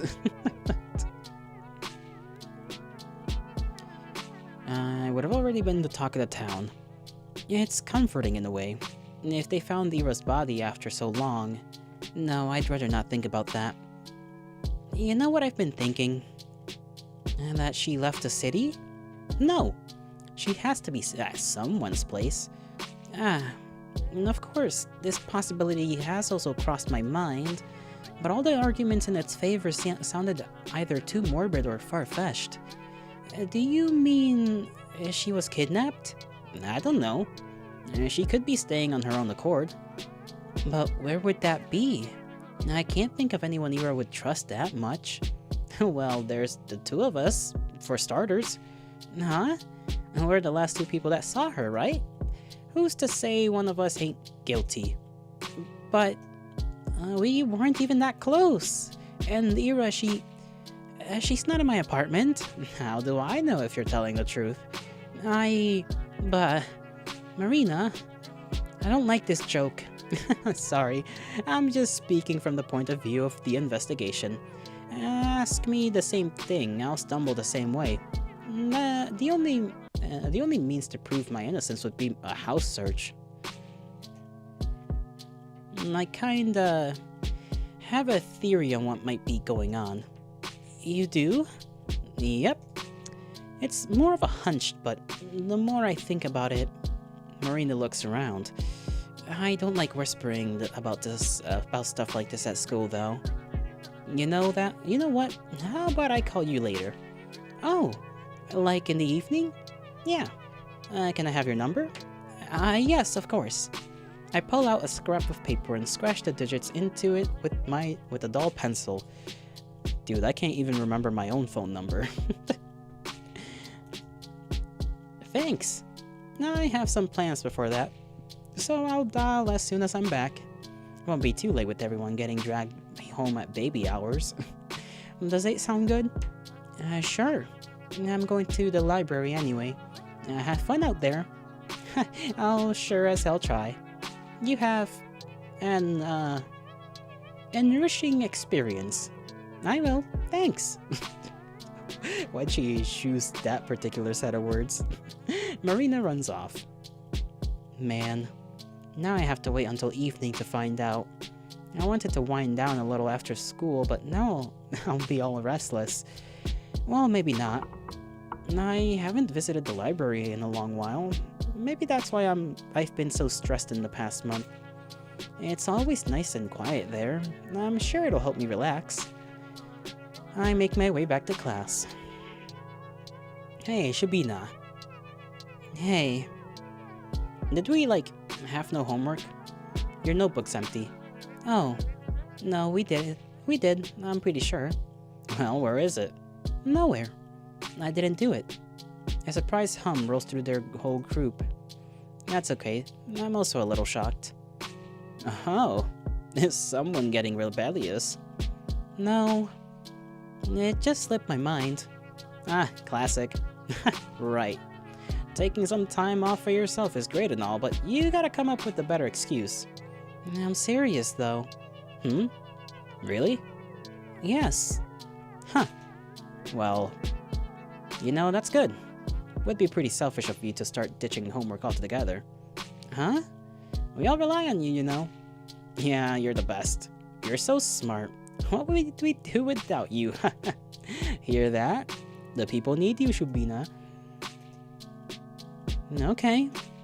We'll forgive you this time, but don't get used to it. Anyways. Lekin! Ah? What? Pass the notes. The Russian ones? No, fucking Japanese. You're supposed to be smart, aren't ya? Okay, there. I really did forget. After yesterday's prank, my head was all over the place. Really, school was the last thing on my mind. Although that does remind me. I turned towards the boys, who are now preoccupied with copying Lakin's homework. Vadim? He clicks his tongue. You see I'm busy? Yes, but shut up. He briefly glances at me. If you want something, ask me later. Okay. The bells ring as Garen finishes his notes, so I don't get the chance to ask him, not until the lesson ends. At least the teacher doesn't check my homework. She's used to me always having it prepared. I feel like I've just abused someone's trust a little. Hell yeah. It came in clutch, you know? After the lesson is done, I catch up to Garen in the hallway. What? I wanted to ask you about yesterday. Yesterday? His face twitches. He looks back at his friends. The hell are you talking about? I saw you on the street, so... What's this about? Ah, it's whatever. You go on ahead, guys. Alright. See ya. Garen turns towards me, and before I can understand what's going on, I feel my side hitting the wall. Ow! Alright, Vadim, settle down. What the fuck did you see? He dragged me, no, more like threw me behind the nearest corner. What the fuck did you see, Shubina? What do you want? I saw you walking from there, so I know. I know you did that. The prank. What? The prank at the car repair. I just wanted to know how you managed to do that. And also how you knew. What prank? What are you on about? I know you did that. Don't pretend. I saw you walking, looking guilty. It's okay, I think it was a pretty funny prank. I mean, I don't. I'd rather you didn't prank me like that anymore, but I've never seen anything like it. How did you do it, that? It was like a magic trick. Magic? The hell? Shubina, are you high? The hell do you think I am? It has changed the schedule. The one on the door of the car repair shop, I saw it. Why would I do that? Come on, Vadim. I know it's just one of your jokes. If you don't want me to, I won't tell anyone. It's just that it's pretty obvious. I just want to understand how you knew about that. Karen takes a step back, looking me up and down. Did you have a weird dream or something? No. Why can't you just answer me? He sighs, then runs a hand through his hair. I know you don't get out much, but stores change their working hours all the time. It's freaking normal. No, not like that. It's not about the hours. I want to know, how did you know that I'd be going there? How did you know? How did you know about Tosia? He stares at me as if he's so confused. As if he doesn't get it. But I know he does. He's just pretending not to know for some reason. Gary's afraid he'll get in trouble for messing up the metal plate. Duh, of course. That has to be it. He really didn't think this one through, did he? Okay, I don't know what happened, but you're talking nonsense. He turns away. Thanks for wasting my time, I guess. He's leaving. He's going back to the hallway. No, he can't go. Wait! I grab onto his sleeve. He shakes me off. Damn it, get off me! I said I have no clue what you're babbling about. But Tosia's... I don't know any fucking Tosias. He walks off hastily, as if I were contagious. Why doesn't... This doesn't make sense. Garen has never had any issue admitting to a prank. Didn't he take pride in pulling them off? So if he's managed something so elaborate, shouldn't he brag about it to the boys? Why is he so dead set on playing dumb? It sure seemed like he had something in mind when I mentioned seeing him from across the street, so it's not like I made anything up. Even if he's scared of being charged for defacing the timetable, he's going a bit overboard with the whole Oblivious act, isn't he? No. Maybe I'm looking at this from the wrong angle. I'm being too cynical. I'm expecting too little of this kind of beautiful world. Garen might not be thinking about himself at all. I didn't even consider this possibility, but what if what he's feeling isn't fear? What if it's regret? It's never happened before, he's never been one to show remorse, and why should he? It's all just harmless games, but maybe he realized that yesterday was a little too much? So when he saw how scared I got, he chose not to tell anyone. He thought it would be better to act like it never happened. Just like those boys did. And of course, he'd never apologize, there's nothing to apologize for. But not gloating about it. For Garen, it's as good as saying sorry.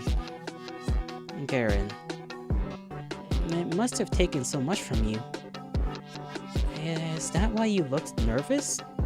You were already doubting yourself, regretting your actions as you fled the crime scene. I'm sorry. I didn't understand what you were feeling right away. I didn't get why you denied it all so fervently. But it's okay. I see it now. I didn't hear their conversation with Marina. That's a false statement. But if I pretend it's true, if I don't do anything with that information, if I don't change the way I see either of them, then it becomes reality. It cannot be objectively disproven. Nothing happened at the car repair shop. If both me and Garen believe that, if both of us act like that is the truth, it will become just that. It's incredible. I never would have thought he'd do something like that. I didn't know he understood such things. I'm still not sure how he learned about Tosia saving me, or how he knew I'd go there again. I'm sure he's heard about the incident, but... and I suppose stuff like that is not important anymore. You've offered me the option to undo what happened yesterday. It's very special coming from someone like you, and I appreciate the sentiment. I won't refuse. Thank you for that, Vadim. Thank you so much. The girl's just justifying everything. Ultimate overthinker. Her skill sets are impressive. Oh my goodness, my throat feels a little dry. Not gonna lie, it's a lot of reading.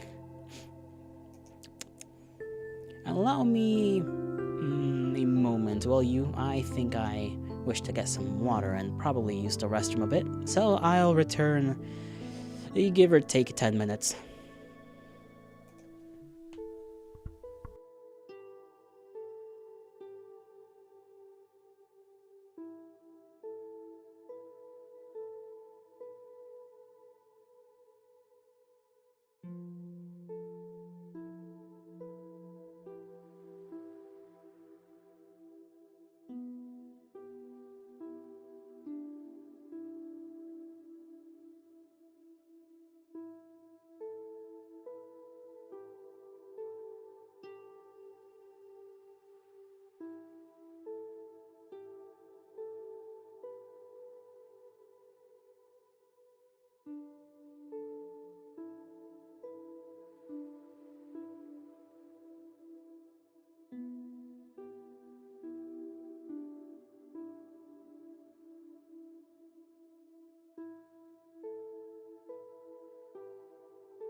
I'm back. You know what's funny? As I was waiting for my water to heat up a little bit more, I was just starting to eat chips. Tortilla chips. Salty things, which is dumb considering that the reason I was getting the water is because my mouth was dry. I only the salty stuff is only gonna make it drier, so I don't know what I was thinking. They were pretty good though. They were pretty darn good.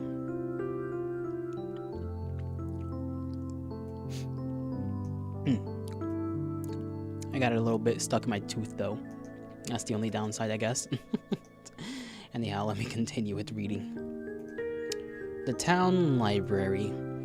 It feels like it's been ages since I last visited here. Objectively, it's very small. My mind involuntarily compares it to the Lenin Library in Moscow. And I was so blown away by its sheer size during our 6th grade field trip. In contrast, this tiny reading hall borders on being claustrophobic. Its walls are the same shade of green as the school cafeteria or the corridor of a children's clinic. And yet, I still feel right at home. The book selection isn't huge, and I've read through pretty much everything I was interested in multiple times, but it's a quality over quantity type of kind of thing. We have some wonderful editions of the classics. I've heard most small town libraries get low quality prints, so I suppose that's where our closed town privilege comes in. I wonder if the same applies to cinema. I'm too shy to watch movies all alone, so I don't know a lot about the local lineup. I should ask Marina about that. Asienka! Long time no see. Where have you been, sweetheart? Hello, Lilia Ivanovna. I'm sorry, I've been going out more. Aw, that's lovely. Don't apologize. I always said a young girl like you shouldn't spend all of her days cramped up in here. But I like being cramped up in here. And I've missed it. And Lilia smiles. She's the librarian. And it's not that we're particularly close, we just exchange some pleasantries whenever I come by. So I didn't expect her to be happy to see me again. I suppose she doesn't get too many visitors. And I feel a pang of guilt deep in my chest. Actually, do you have, Angelique by Anne Gallon? Oh dear, I'm afraid we don't. But you know, my daughter used to love those books a lot. I'll ask if I could lend you a few volumes. Oh, you don't have to. Please, it's no trouble at all. You're a sweet girl, I'm sure she won't mind. Thank you so much. And of course. Ah, gee. Now I feel even worse for not stopping by. She feels guilty over nothing. Next time I'll bring Lilia a box of chocolates. Oh. I browse the shelves. It's a bit of a shame I can't see what Angelique's all about, but I'm not really in the mood for something like that if I'm being honest. I want to read something familiar. Something easy. Something like 100 Years Ahead by Kir Bulishev. Perfect. I sat at my usual spot. It's probably embarrassing to read children's book at my age, but I don't want anything heavy today. I don't want anything sad.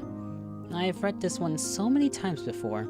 If I were caught by Nazis and the only way to live was to recite the passage from this book, I'd probably survive. Okay, it's an extreme example, but okay.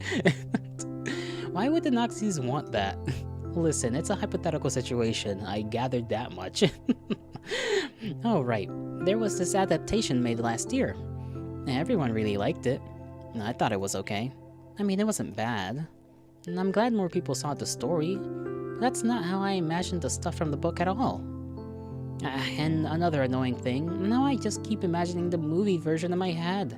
Crap.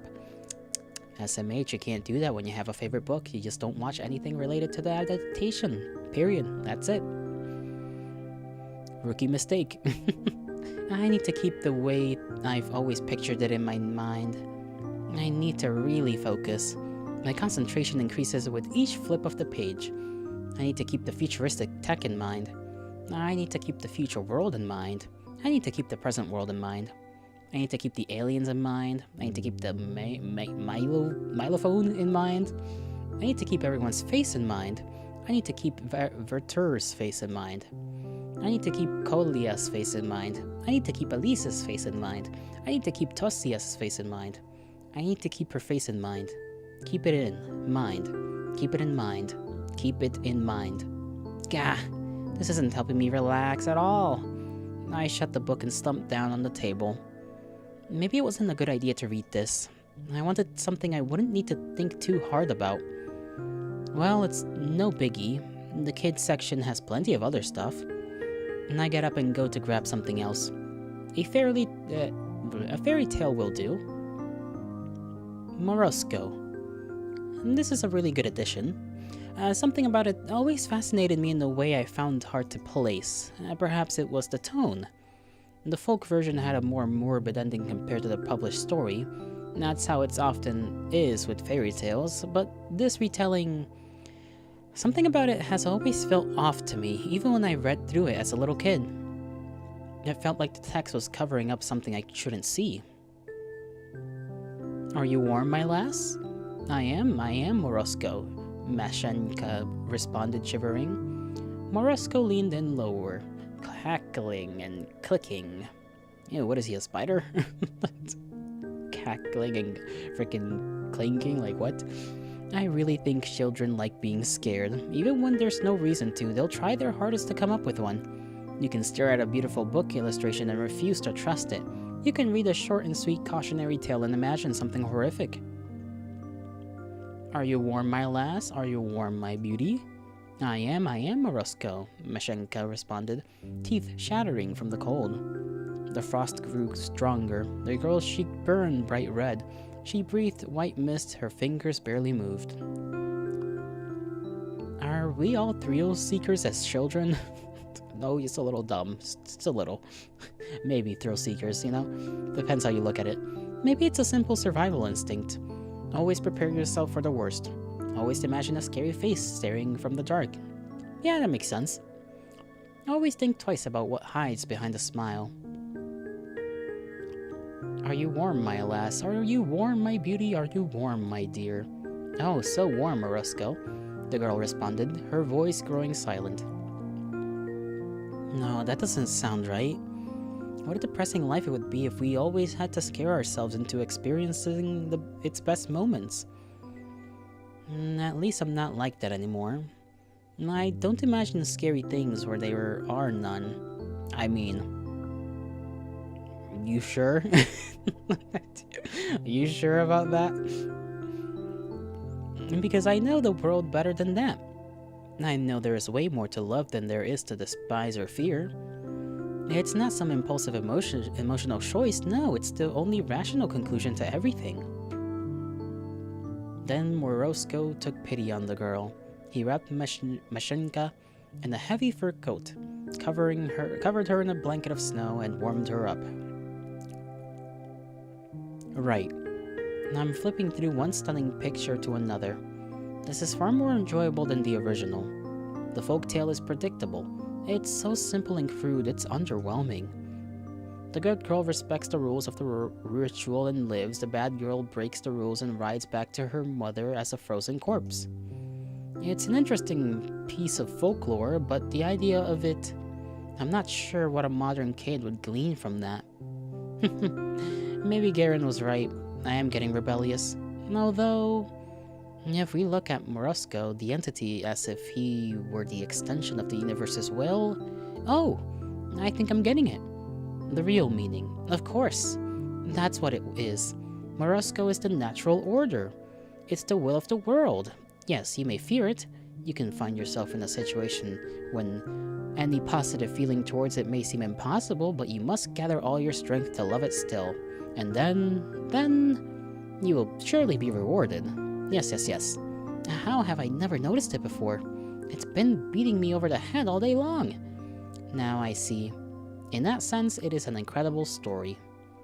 In that sense, every child across the world has got to read it. I looked down at a page I've never seen before. It's Morosco and Mashenka and every other character's face smiling wide and looking right at me. I did it. I got the message. The lesson you've been trying to get through to me all these years. I finally understood it. This is my little celebration. This is my acknowledgement.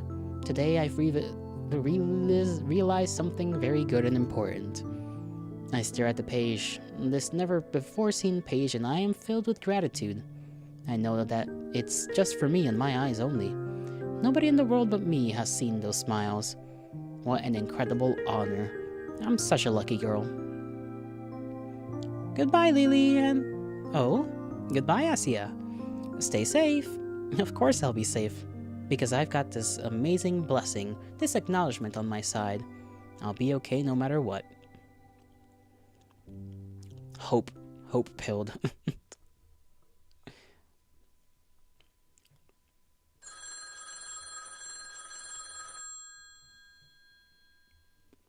Ring, ring, the phone is ringing. Hello? Evening! I hear Marina's cheery voice on the other end of the phone. Good evening, Marina. You're late. Huh? What do you mean? It's basically 8. It's 1/4 past. Maybe I should have been the one to call. Sorry. I wasn't aware we're on a timer. Being a little late is fashionable, you know. I'm not very fashionable. Well, you can always change that. And be late. For starters, you can also make your hair all wild. Ever seen Nastia from my class? She has this crazy perm. I don't know how to do that. Also, I think my dad would kill me. You go to the salon for it. I kinda want to get one. Lev says I'd look stupid, but what does he know? That guy dresses like a total schlub. Schlub? Okay. Isn't she worried he can hear her? Oh, right. How was your library trip? Well... It's a library trip. It was good. Come on, at least try to make it sound interesting. Well... I'm kidding, you don't have to. It was enlightening. Perhaps everything I've believed until today was wrong. But the me you're speaking to right now is a much wiser and braver person than before. That trip was pivotal. It was monumental. Whoa. Alright, that's what I'm talking about. Never underestimate the quiet types, they say. How was your hangout? Neither pivotal nor monumental, I'm afraid.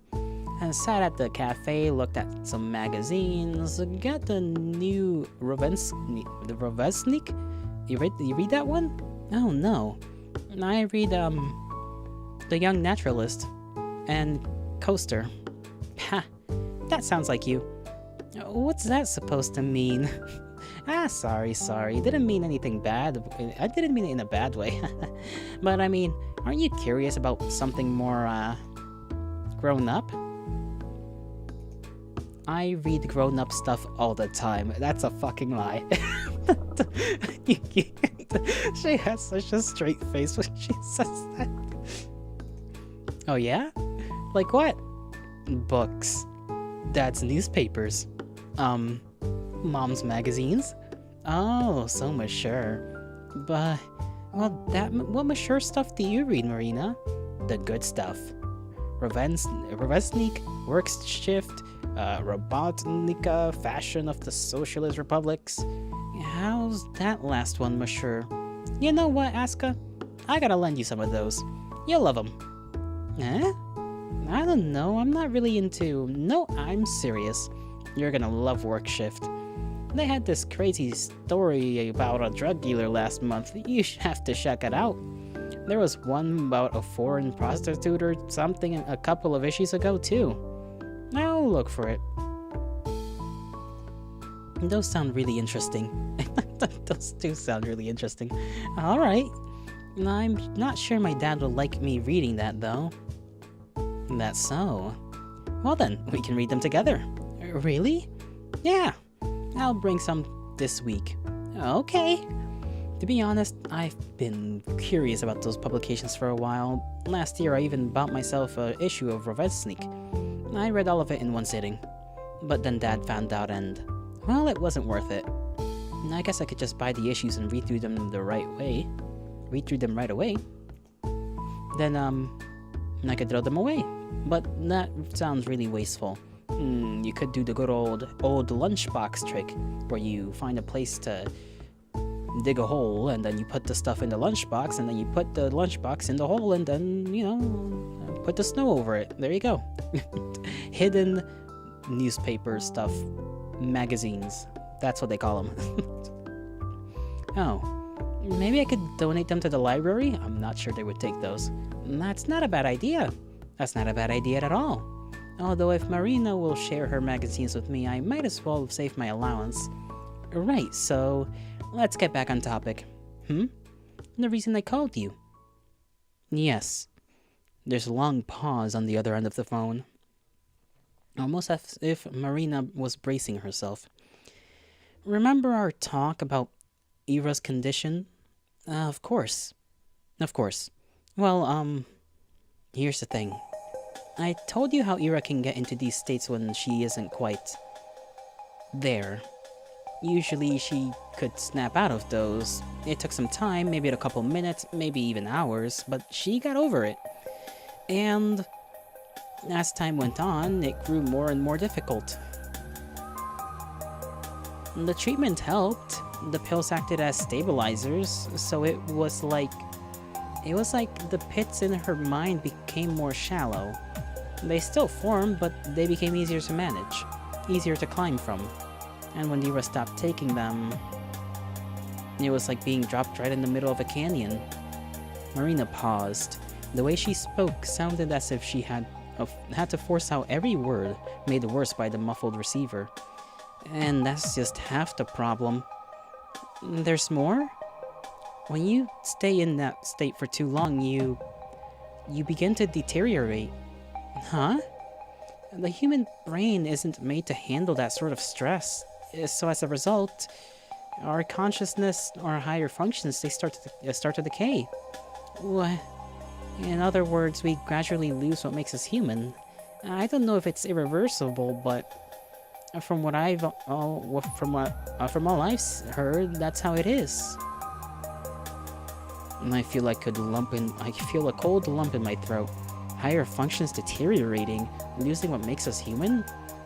Just what the hell kind of illness is that? When we saw Ira that day, it seemed like she'd been out of it for hours. But there's a high chance that if she didn't snap out of it, soon after, her consciousness began to fall apart. But here's the thing. She couldn't have run off in such a state. Finding a place to hide would also be extremely difficult. She wouldn't be capable of coming up with a covert hiding spot. And at least not anything that multiple search parties would manage to overlook. So, what do you think she did? She went home. Eh? You know how walking home can kind of feel like autopilot? It's not something you need to actively think about. So even if Ira became completely dazed, it's very possible she still found her way home, although it must have taken her a while. I don't get it. She was declared missing that same evening. If she came back, why would they file the report? I think they really did believe she disappeared. I told you, it could have taken her a very long time, hours even. Ira's mind was in tangles. She likely had no clue how long it took.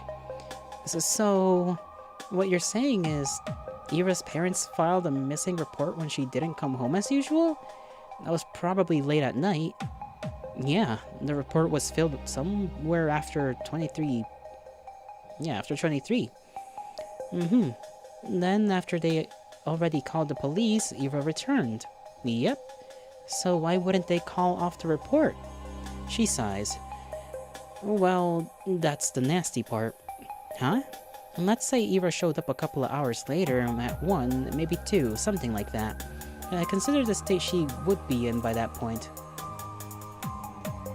Consider how Ira kept her condition secret. How she avoided both her home and public places. For all we know, it was her parents' first time seeing her like that.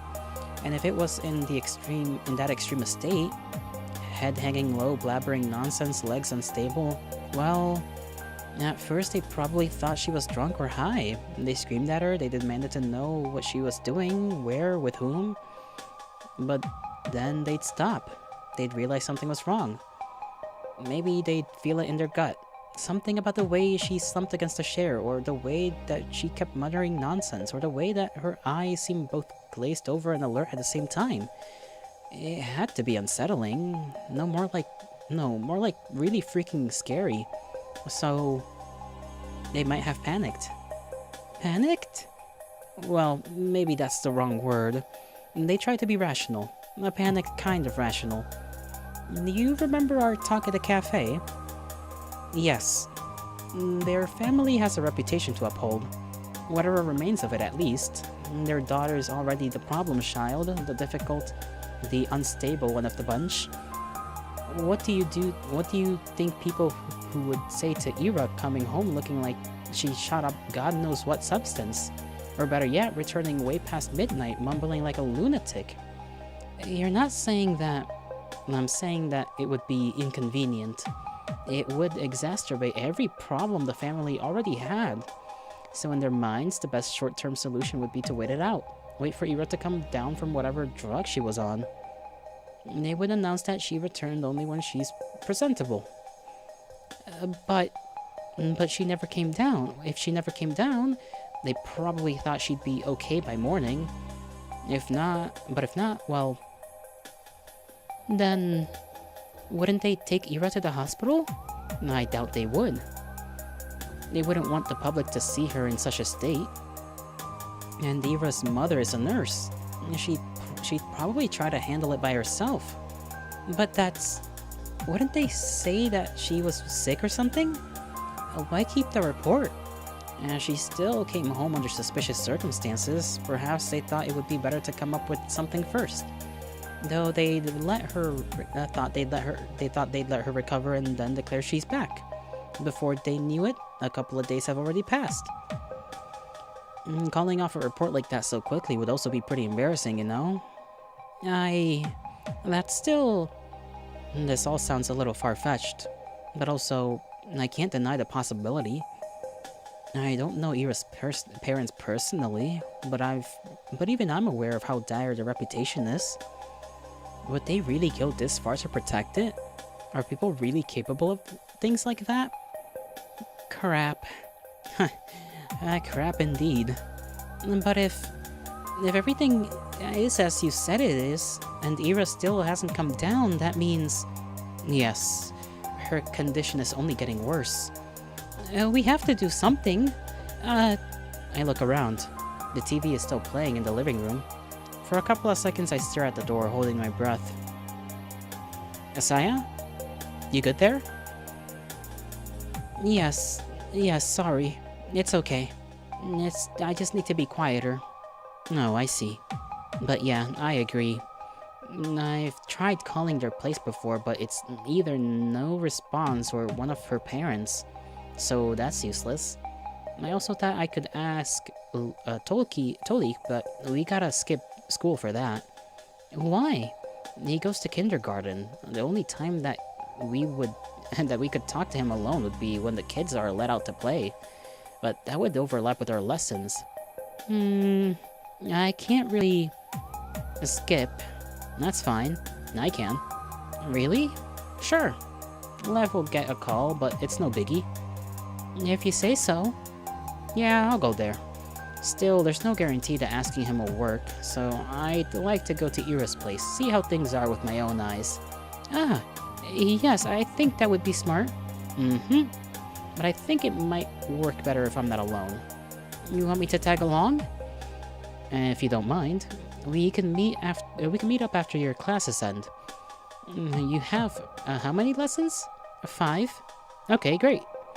12:30 at the gate then. You in? Of course I'm in. Awesome. Then I'll see you there.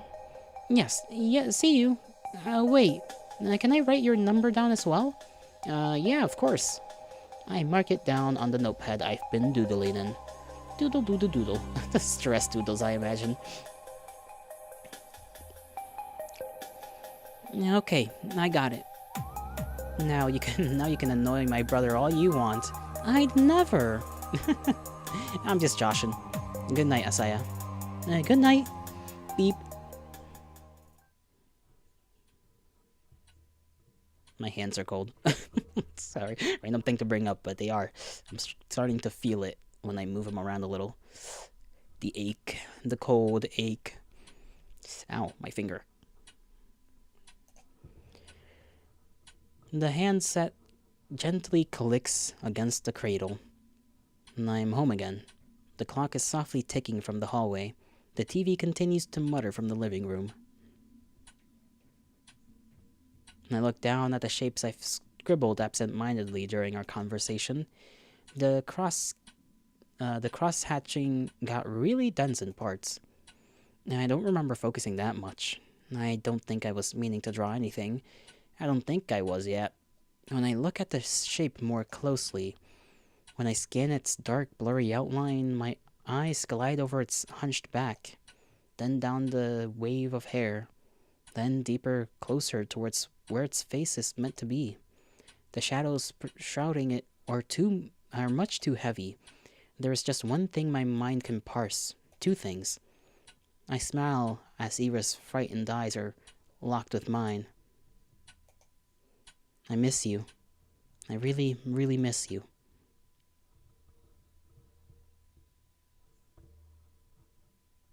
Okay.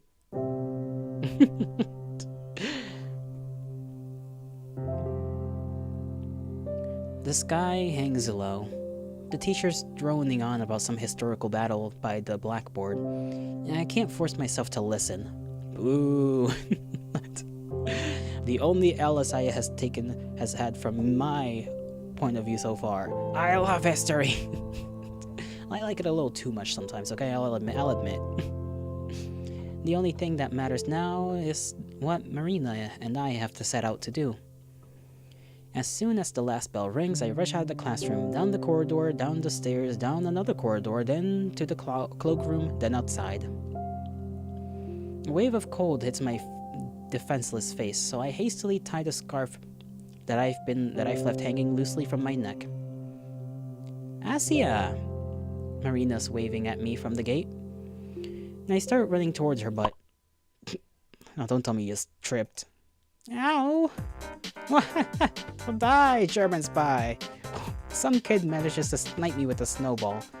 I wobble, feeling chunks of it falling and melting in my hair. Whoa. That was one heck of a shot. Whoa, nice throw! Okay, maybe don't praise it. I mean, who the hell do you think you are aiming at ladies like that? Ladies? What ladies? Ooh, she's with the spy! Get her! Huh? Damn, they're cooked. A barrage of snowballs flies at Marina, though unlike me, she successfully covers her head. What the hell? Gleb, Denya, I'll tell your moms. Hahaha, they don't like you anyways. Grr. Asia, let's go. Grab my hand. Yes, let's. Random ass kids. We run across the yard, our poor sides catching the brunt of the artillery fire. Jeez, where did they learn to throw like that? Honestly, it's pretty amazing. You must be great at lapta. Do children play lapta anymore? God, the hell's that all about? Stupid kids. When I get their asses. Marina's huffs, slapping snow off her battered coat. I do the same until a rather unpleasant laugh sounds nearby. Nice running, you hens. Huh? Garen walks through the schoolyard to us, completely unfazed. Marin grits her teeth. Vadik. Hey! You there! Why aren't you firing at him, huh? Oh yeah, why aren't you, guys? Say it loud and clear. 'Cause you're the boss. Aye aye. Hear that? What? Are you like their nanny? Their boss. Clean your ears. A boss? What does that mean? We have a contract going is what I mean. A mutually beneficial agreement. Capitalist pig. SIN, let's report him. Contract? It's simple. I let them see one of my hotties card deck, and some of my hotties card deck. In exchange, they give you a little workout every time you cross the yard. Great show, by the way. What kind of card deck? Wouldn't you like to know? It's like normal playing cards, but with sexy chicks printed on them. They're naked. There's naked ones too. Whoa. Huh? Where did you even get that? I found it in my brother's room. He had it stashed in the back of a drawer. How classy. Show. Eh? Fat Shans. Do I look like I'm giving out freebies? Psh. Bet that stuff's all crusty anyways. Crusty? Nah. They're in pristine condition. Meant only for the initiated, which you are not. Wow, we've got a secret society over here. What's the name? Porn Poker League? That's catchy, I'll give you that. I don't think we should be talking about this. Right on, Shubina. It's unbecoming for a woman of Komsomol to use such expressions. Is it becoming of a man of Komsomol to carry stuff like that? Look who's speaking. And anyways, you made a dumbass deal like that just to have us bombarded with snowballs? Pretty much. Are you 5? Why? It's payback for having me run your stupid errands. I think it's pretty fair, no? Errands? Ah, right. I forgot to tell you yesterday. I called him right after we talked. Huh? He's coming with us to Ira's apartment. Oh. What? Yeah. Yeah. My eyes dart from Garen to Marina, hoping that it's all a joke. I knew we weren't exactly going to have fun, but I'd really rather not talk to him longer than I have to. But why? I have a hunch that simply asking them to come inside won't work. Then, that's when we'll have a use for Vatik's brainless brawn. Brainless? Me? Aren't your own grades in the shitter? Huh? They're not, but thanks for your concern. And even if they were, since when are grade marks of intellects? That's such an outdated idea. You know, Albert Einstein got really crappy grades, and he's like the father of modern physics. I'll tell you more, the whole idea of graded academics performance reeks of classism. It goes against everything the Great Revolution stood for. If it were up to me, this whole rotten system would be abolished. Marina, are your grades really okay?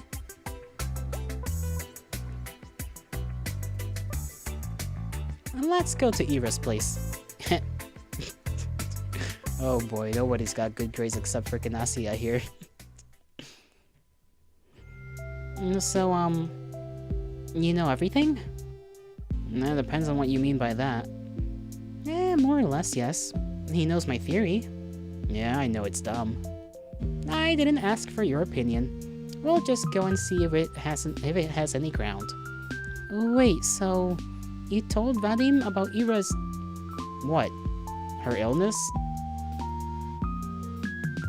Don't worry. He won't tell anyone. How are you so sure? I won't. Huh? We have a promise. I'm not snitching. He owes me big time. That's kind of the reason he's here after all. Don't try to treat me like your lapdog now. I'm not doing shit for you after today. Yeah, whatever. I looked at Garen. Him knowing those things about Ira, those really compromising, shameful things, it just doesn't sit right with me. I can't imagine that the Garen I know keeping something so juicy to himself.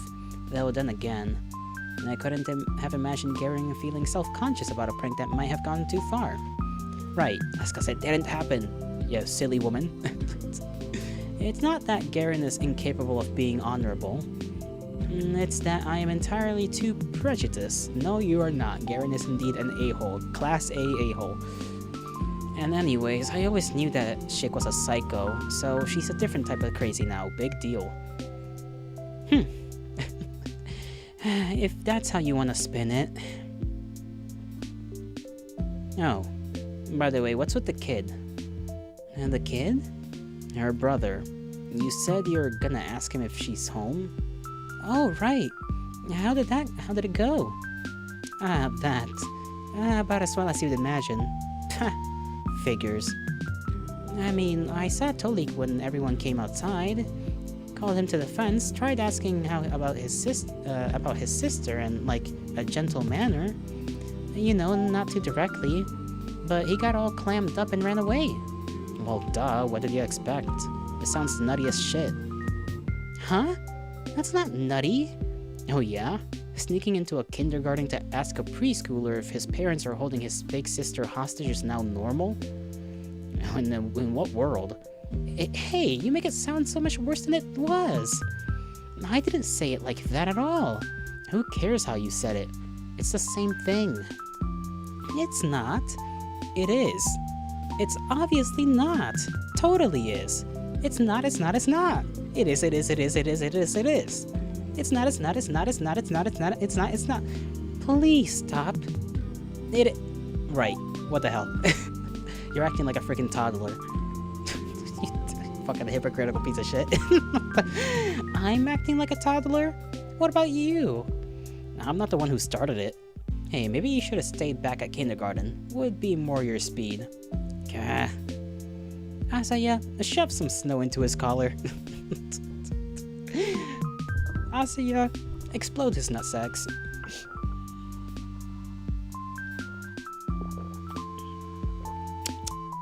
Water. Oh yeah? You wanna try that, Shubina? I wasn't going to. Why not? Because she has a speck of common sense, unlike some people. Tuh. Why do I have to do everything around here myself? Marina leans down to grab a chunk of snow, then turns to Girin with a determined expression. Hey, cut it out. He starts to back off, also scooping up a handful of snow. What's that? You scared? Scared? No, but I ain't going down without a fight. Oh, you wanna fight? I'll give ya a fight, alright. Guys! Take that! Gah! Nice try. Oi, get back here!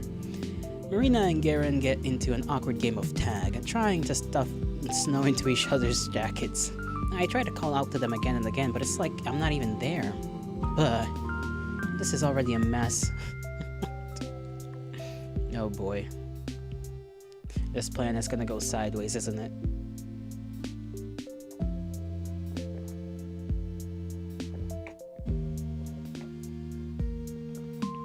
Despite that little scuffle, we reach our destination pretty quickly.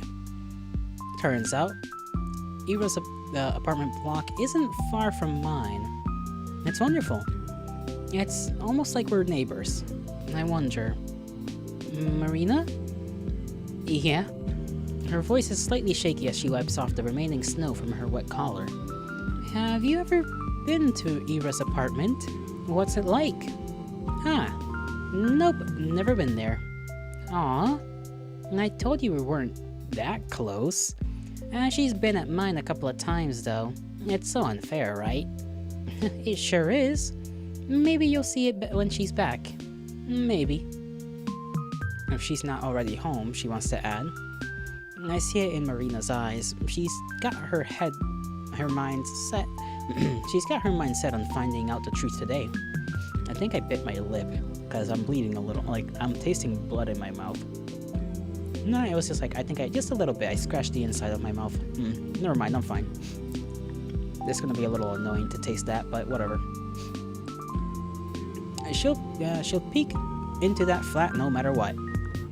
Now, do you know if anyone's home? We turn to Garen, who's finishing his cigarette a couple of meters away. He still has some snow chunks stuck to his hood. I'm glad you asked. I had plenty of time to spare before going to the kindergarten, so I stopped by the hospital and asked him about Nurse Greshevskaya. Ah, so she works night shifts? Better. She hasn't come into work since Ira disappeared. Huh. Hear that? Looks like my theory isn't so stupid anymore, huh? It's still stupid. Marina sticks out her tongue. Why do you keep calling it that, Vadim? I don't think it's that dumb. You serious? She came up with a batshit conclusion, then twisted everything else to match. The hell? That's not true.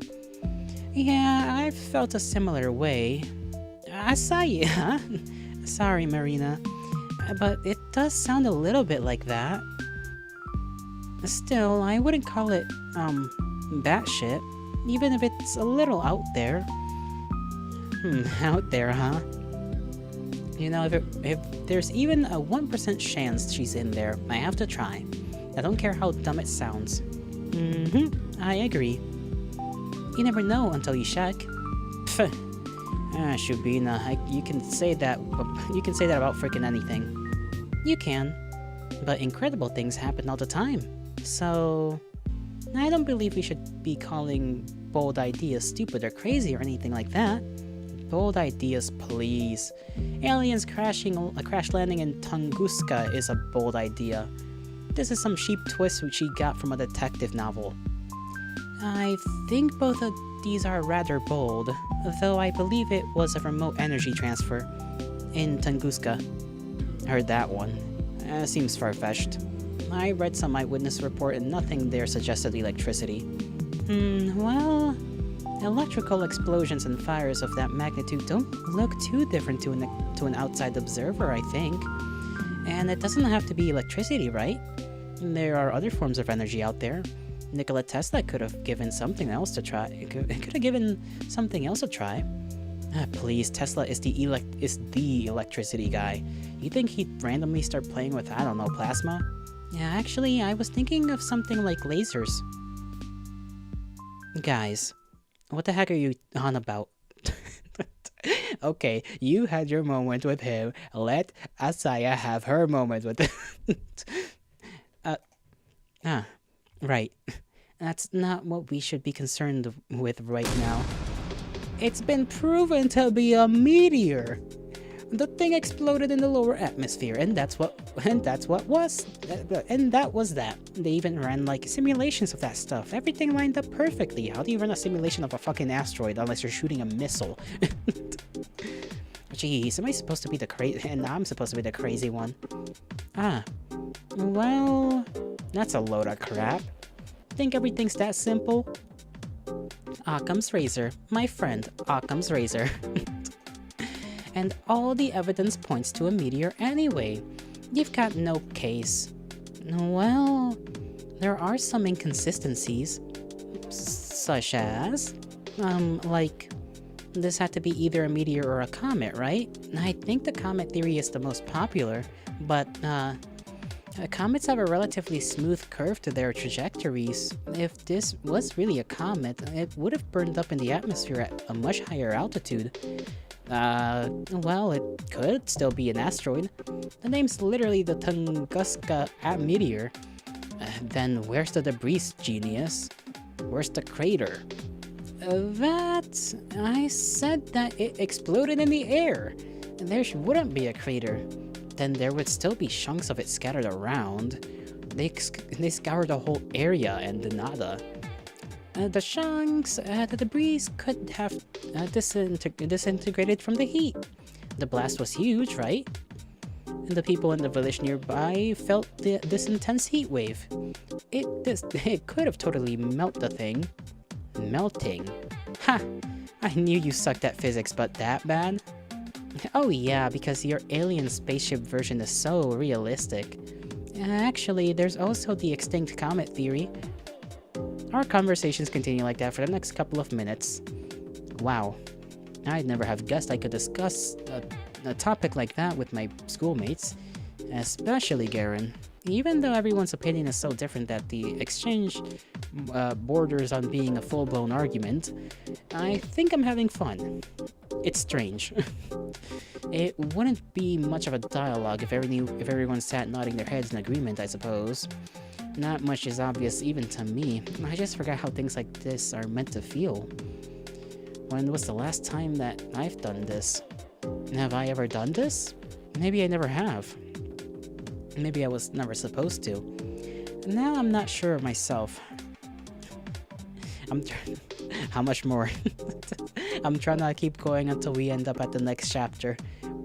Or next episode, but I don't know how much longer we have until then. I don't know if the lengths of each episodes are different. I assume they are by some margin, right? But nothing too crazy. So I'll keep going until I like 20, 30 more minutes. See if we land on that next episode at some point. And if I were never meant to find myself in a situation like this, then the only way this could have been made possible is through a blessing. That's the only sensible answer. The only reason why I can enjoy things like this despite my inadequacy, of course, naturally it's a gift, and I cannot waste it. Perhaps that tiny part of my humanity that knows how conversations go can be restored. Is that why something so improbable has been allowed to happen? Maybe I'm being too hopeful. In any case, it's yet another thing I can be wholeheartedly grateful for. Alright, enough space talk. Let's do what we came here for, shall we? Yeah, let's. Thought you'd never ask. Marina gives us a reassuring smile and we all head to the entrance. It's the same as all the other residential buildings in Vorkuta 5. Vorkuta! Sorry, I just imagined, I got a flash of Black Ops in my mind for a second. A long 5-story block with evenly spaced out canopies. There we go, sorry. I got stuck on that word. Canopies at its base, each hiding a metal door with a code lock and a bulletin board on the inside. If someone took a photo of it and then told me it was my house in the picture, I'd believe them without a second thought. Nevertheless, stepping closer to it, looking at it, knowing that this is the roof under which Ira grew up, slept and denied, it almost fills me with a sense of reverence. You know the code? Yeah. My classmates lives in the same building. And what if you run into her? Calm down, we won't. Marina types in the code. The lock clicks. We're in. It's slightly dark and warm. Now, past familiar-looking mailboxes, up a familiar-looking staircase, out one familiar-looking floor after another, we make our way to Ira's apartment. How do we know which one it is? Oh, it's on the same floor and in the same spot as mine. That's so cute. Marina takes a deep breath. Okay, now I'll do the talking. Your guys' job is to stand next to me and look polite. Understood? Yes, sir. I nod. Satisfied with the responses, our negotiator fixes her hair and rings the doorbell. Ding dong. A couple of seconds pass in silence. Marina is about to reach for the button a second time, but that's when we hear steps approaching from inside the flat. Then a pause. We stand still. And I can almost feel it on my skin, the person's gaze from the other side of the door scanning us through the peephole. Finally, there's a snap. The door opens in a narrow light strip. A woman's face peers out, looking disheveled. Her tangled hair is the same shade as Ira's. Yes? Good afternoon. We're Ira's friends from class. We nod politely. Friends? Yes. We've been really worried about her. I can't imagine what it's been like for you. I didn't know she had friends at school. Why wouldn't she? Ira's the coolest girl I know. Right, guys? Yeah. Yes. The coolest. And very kind. Agree. We went to the cafe, all the time. How come she never told you? Ahem. In any case, I apologize if it's any inconvenience, but I promise it won't take you long. Last Monday, I lent Ira one of my brother's books. If it's not too much trouble, I would like to have it back. He needs it for work. Sure. What's the name? On the Stability of Closed Systems. It's a paperback. On the stability of... She reads things like that? I was surprised too. But seems like she's been interested in structural dynamics for a while. Wish I had her passion. I'm just too dumb for stuff like that. Best I can do is share some studies. I see. Something softens in the woman's eyes. Okay, I will go look. Oh, that's alright, we can... The door slams shut, and we hear the sound of a turning lock. Then the steps retreat into the apartment.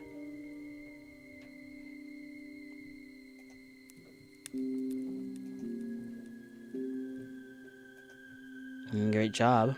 Shut up. Marina hisses quietly. Don't move yet. It's going as planned. Is it? To me, it looked like we just got the door shut in our face. She said she's gonna look. Just wait. And when she comes back here empty-handed, we'll offer to search for it ourselves. She closed the lock just to go inside for a couple minutes. Think she'll let us in all willy-nilly? If my theory's right, she won't. And that's when we'll have to force our way through. And I'm counting on you, Vadik. Are you serious? Oh, what's that? Can't push past a fragile little lady? What if husband's home? You know, she has a dad, theoretically. If he's home, and they just try to push in, like, either way, it's a grown woman. It's gonna be a problem. Of course not. It's just... You should do Eden tomorrow and Sky for invisible cape spell? That's a thing? Goodness gracious.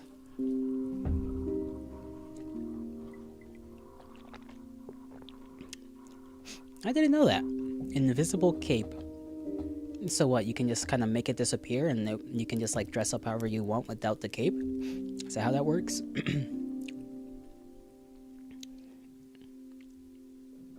It's gonna be something they're gonna do to kick off 2026. Oh, nice. Hush! She's here. The door opens again. The woman peeks out. There you go. Huh? A hand emerges from the slit holding a small, soft-covered volume. Your book. Marina's gaze slowly moves between the tome and the woman's face. She reaches out carefully and accepts it. Thank you. Thank you for being friends with her. Slam. The door shuts. That's a very... Well, I wasn't expecting that. I don't know what I was expecting, honestly. But, the book was real? I thought she just made up some title for some book.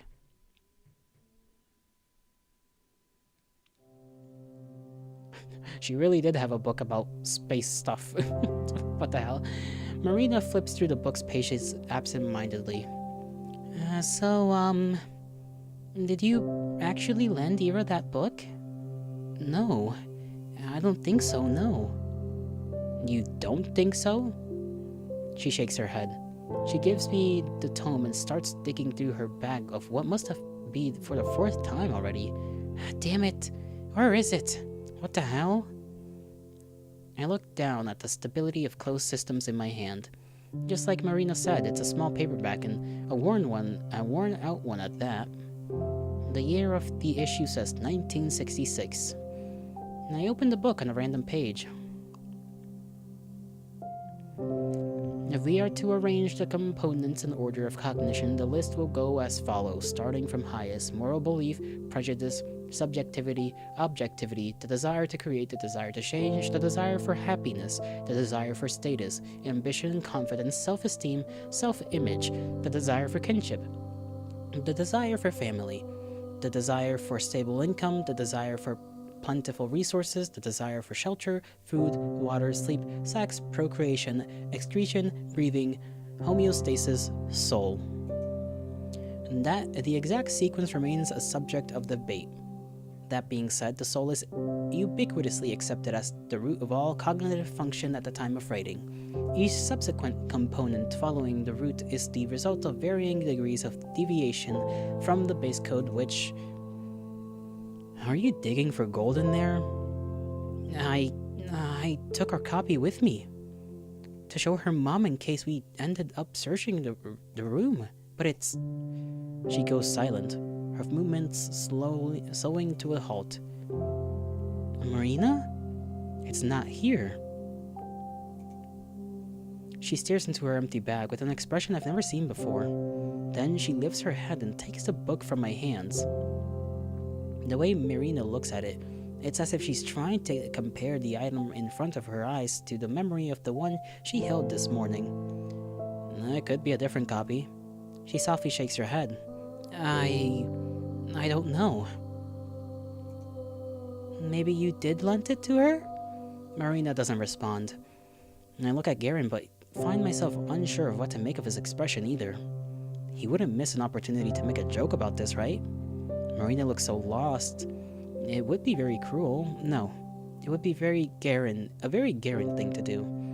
And this serious face, seeing him with a face like that is oddly disconcerting. So it worked? Huh? Marina quickly slips the book into her passenger and turns to us, wearing her usual chipper grin. Guess old habits die hard. I'm the same old airhead. Huh? You caught me, Asaya.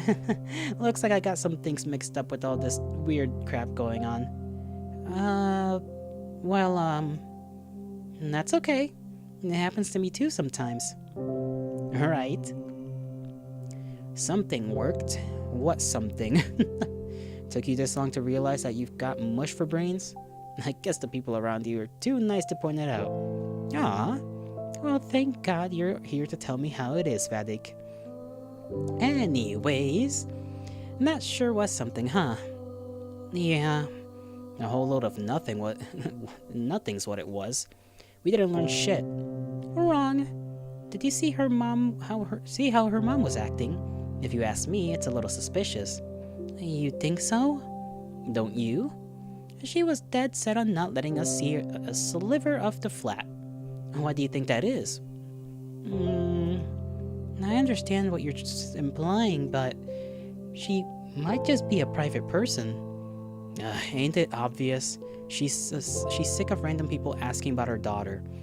You two aren't wrong. I'm sure both of these are big contributing factors. But even then, I don't know about you, but to me, something about her behavior seemed a little too paranoid. And I doubt privacy is all there is to it. I don't know, what if their house is like all messy? Apartment, I should say. I suppose. I can see what you mean. What I'm saying is, even if it doesn't confirm my theory, it certainly doesn't disprove it. Sure. Cool. Can I go home now? Stop right there. Who said you're off duty? Man. What else is there to do? Contact Ira directly, duh. And that's what you're here for. Huh? I thought my job was to push past her mom or something. Nah. I didn't expect a direct approach to go smoothly. We just had to get that part out of the way. Now, comrades, this is where the real action begins. The real action? Yep. Follow me. I hear Garen sigh behind me. Brother's getting dragged around. Just like, god damn it, here and then there and then another plan. Narina leads us right around the building, stopping on the side that looks out the neighboring apartment block. Oh, and what are we supposed to do here? She walks to the small playground wedged between the buildings, leans down and starts clearing the snow out with her hands. Marina? This woman. Oi! You're gonna stand there and do nothing?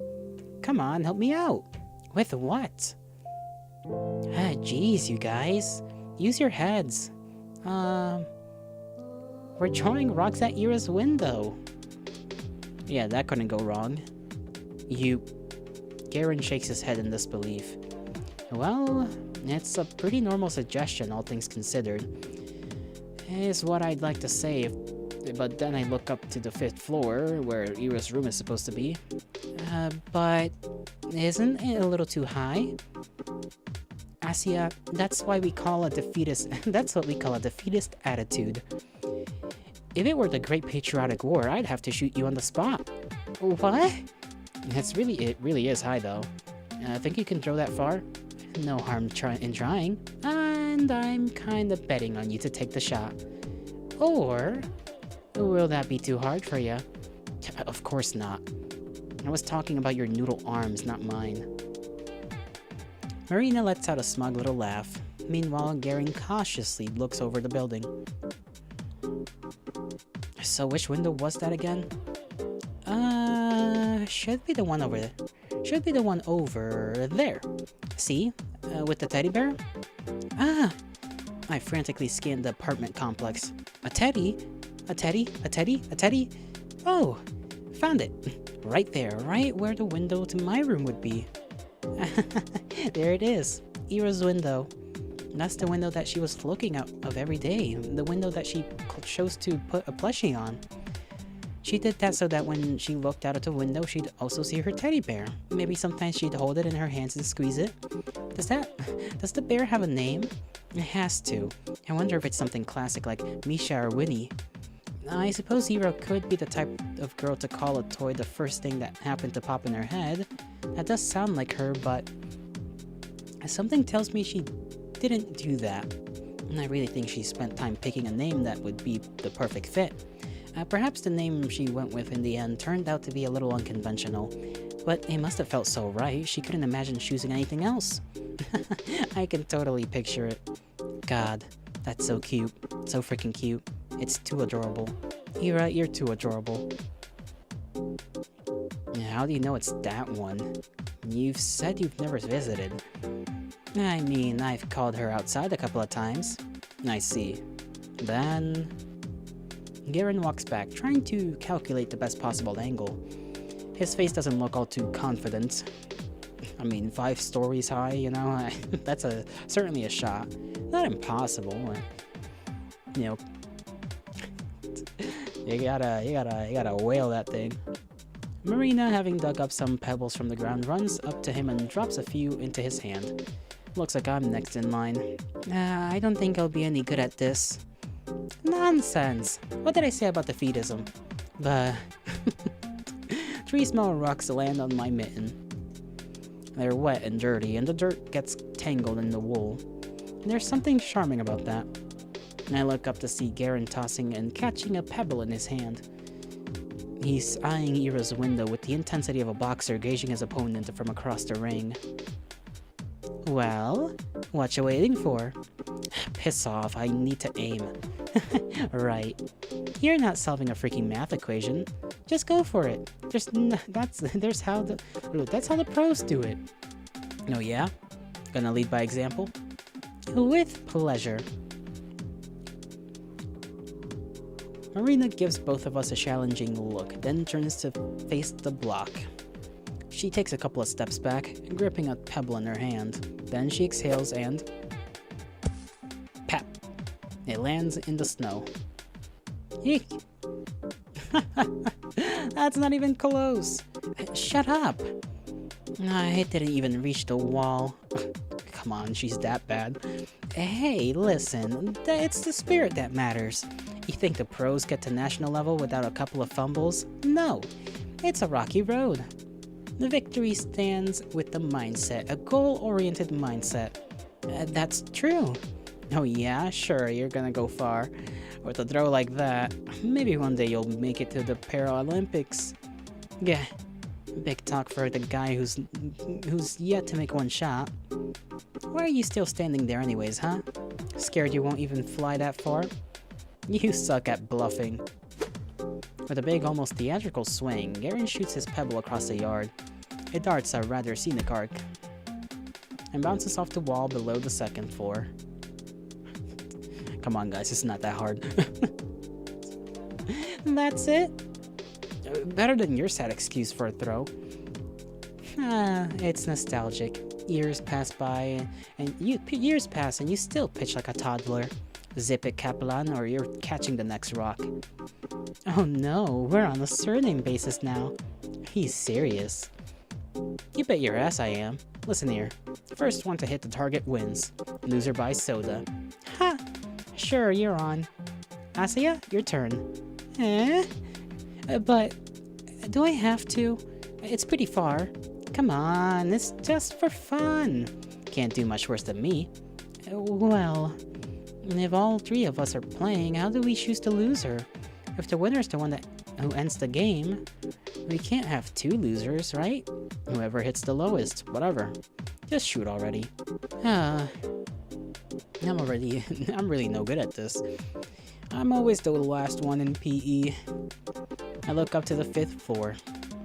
Man, hanging out with Marina's really gonna run my wallet dry.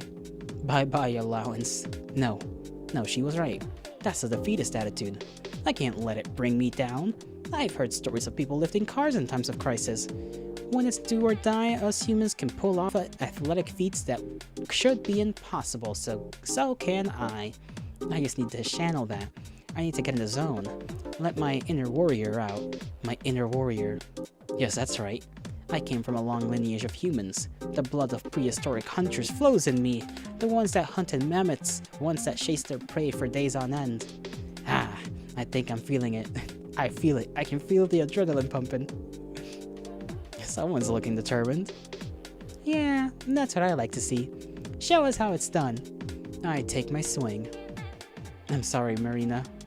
I may not reach the 5th floor, but I'm not gonna come last. Not this time. This time I'll...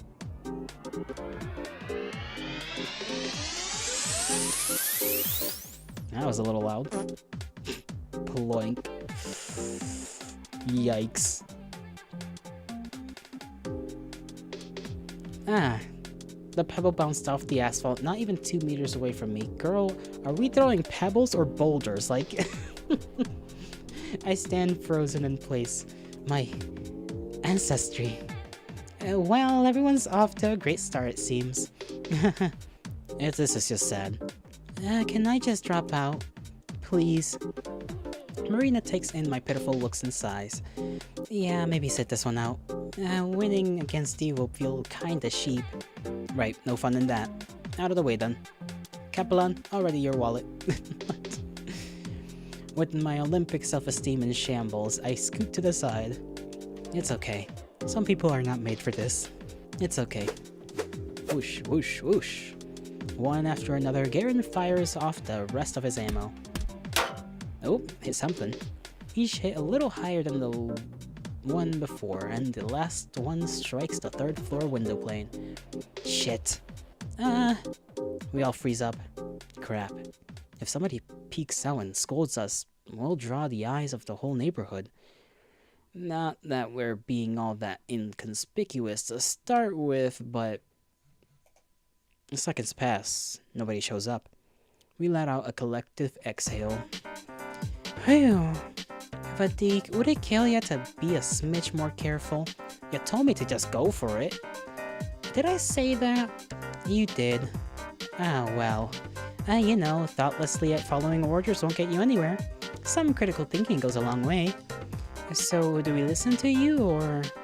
Shubina, pass the rocks. Marina, start running. Wow, scary, scary. Oh, so it's my turn. She pushes Garen away with her shoulder.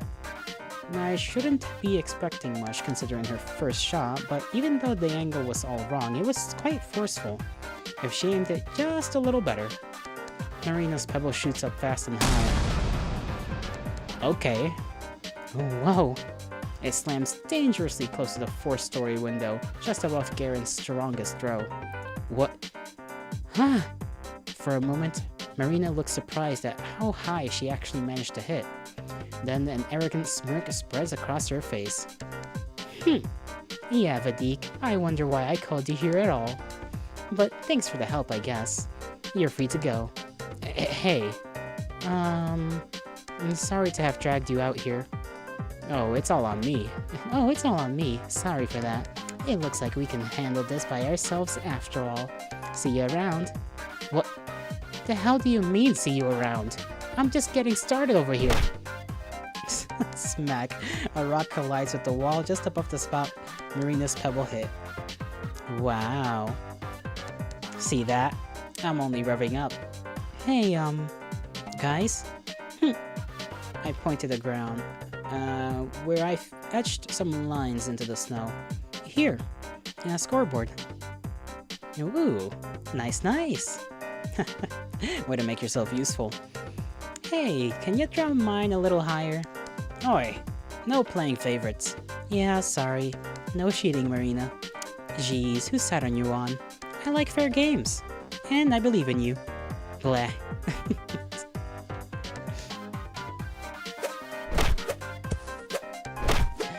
Blam, third floor. Blam, third and a half. Blam, second and a half. Plop, ground. Bam, third and a half. Bam, first floor. Bam, second floor. Bam, third and a half. Bam, second. Second and a half. Third, second. What goofballs. The two keep pelting the door, the two keep god damn it. Okay. The two keep pelting the poor building while I keep drawing notches on the scoreboard. Sometimes I run out to collect the rocks after they fall into the bottom. Look at that happy little face. If you think about it, isn't this game sort of like a reverse meteor shower? Rocks flying up into the heavens, never quite reaching their destination. If we capture them with a long exposure camera, they'd leave similar traces in the sky. A sea of dark parabolas, most are uneven, interrupted halfway through, broken. Gah! Ouch! I get distracted when a pebble hits my head. Asia! I'm so sorry. Are you okay? Ow! Yes, don't worry. Please keep going. Jeez, Shubina, watch where you stand. Sorry. Whoosh, whoosh. Looking at it now, yeah, Marina's aim isn't the best. Really, it's kind of a coin toss between her sending the rock really high up or straight into the snow. Still, she puts a lot of force into those throws. Garen can see that. In spite of her flawed technique, Marina truly is a worthy opponent. Third and a half, fourth, third and a half, third and a half, fourth, ground, fourth and a half, fourth, third and a half, fourth and a half, fourth and a half, fourth and a half, fourth and a half. They keep getting like almost a fifth. I think it's fifth, right? They never get it. Unless it is fourth. Maybe I'm crazy.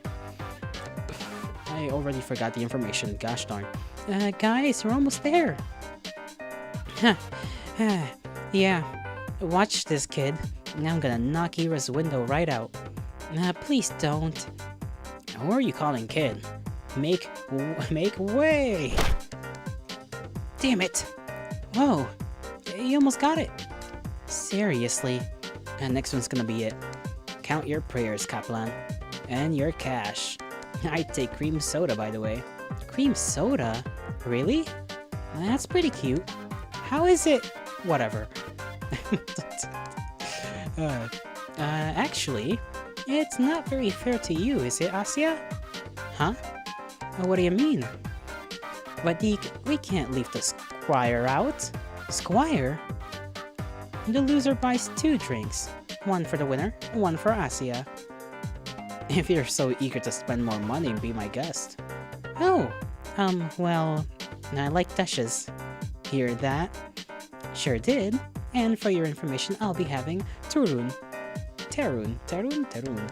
Of course you will. I'm so lucky. No matter who wins, I'm getting free soda. Being a wimp has finally paid off. Alright, my shot. Get going, Vadik. The store is right around the corner. Just throw already. Marina gets into position. Hee hee. I haven't missed one in a while. I got a good feeling about this.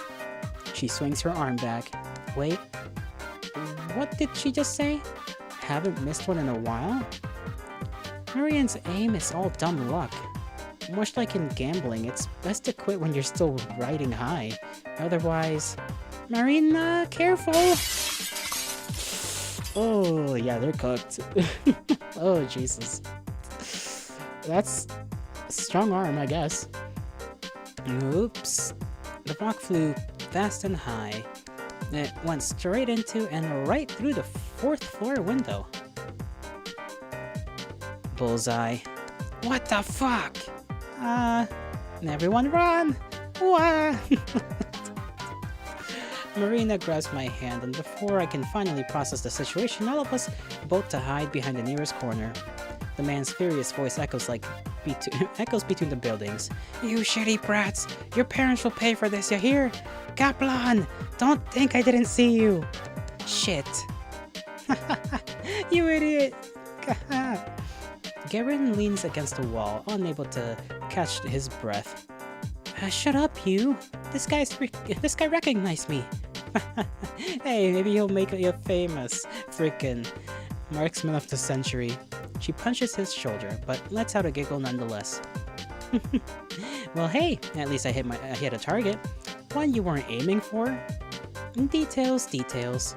I crouched down and let out a sigh. Wow, what a doozy. At least that man didn't seem to know who I was. My dad would kill me if someone complained. Poor Marina. I hope that Lev won't be too mad. Her parents, too. Her parents. I don't think she ever mentioned them to me. Do they work in a different city?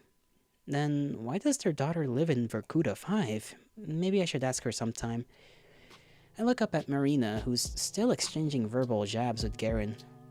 I'm not sure if I should interrupt, but now that I think about it, it is weird because she's like, her brother is like, what, 35, she said? And she's, I assume, like 15 or something. So it's like that gap between the siblings is like, damn, their parents are like shagging it on at like what, age 60 or something? Like, I don't know. How old would their parents be right now? I look at Marina, who's still exchanging verbal jabs with Garen. I'm not sure if I should interrupt, but... So, what do we do now? Huh? Their smiles falter. Maybe I shouldn't have said that after all. Good question. We're all done here, right? Aren't you eager to go home? Sorry to disappoint you, but I still have my plan C. Plan C?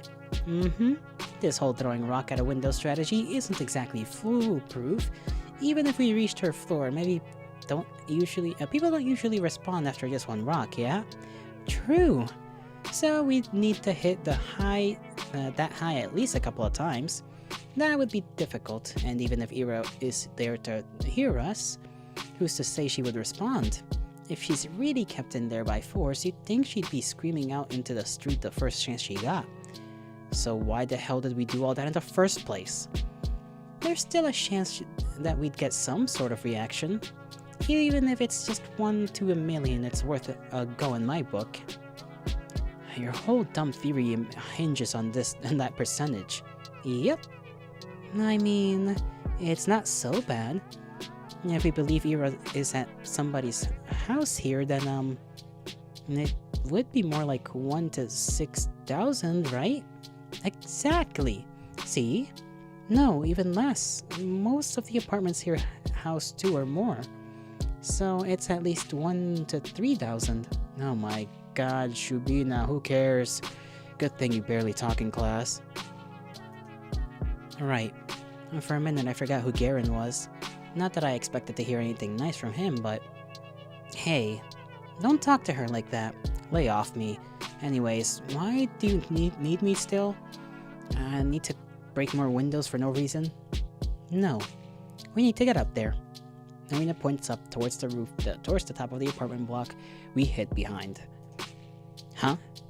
The roof? Yeah. Do you still know how to climb there? Good grief. Why? You want to flash a Morse code into her apartment? Oh, that's not a bad idea, actually.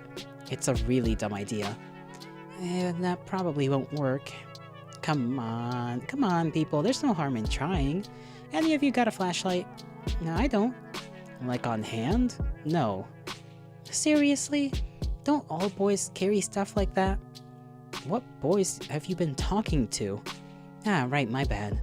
You're the type that carries porny card decks. Damn straight. What's with that proud face? But whatever, I wasn't planning on that anyway. Really, I just want to peek inside. Like, into Ira's window? Yeah. Not the most ethical option, but we're kinda short on those. Sure. Oh? Just like that? No snark? No complaints? Not like that's ever worked before. Let's just get it over with. You're right about that. Alright, let's get going then. Okay.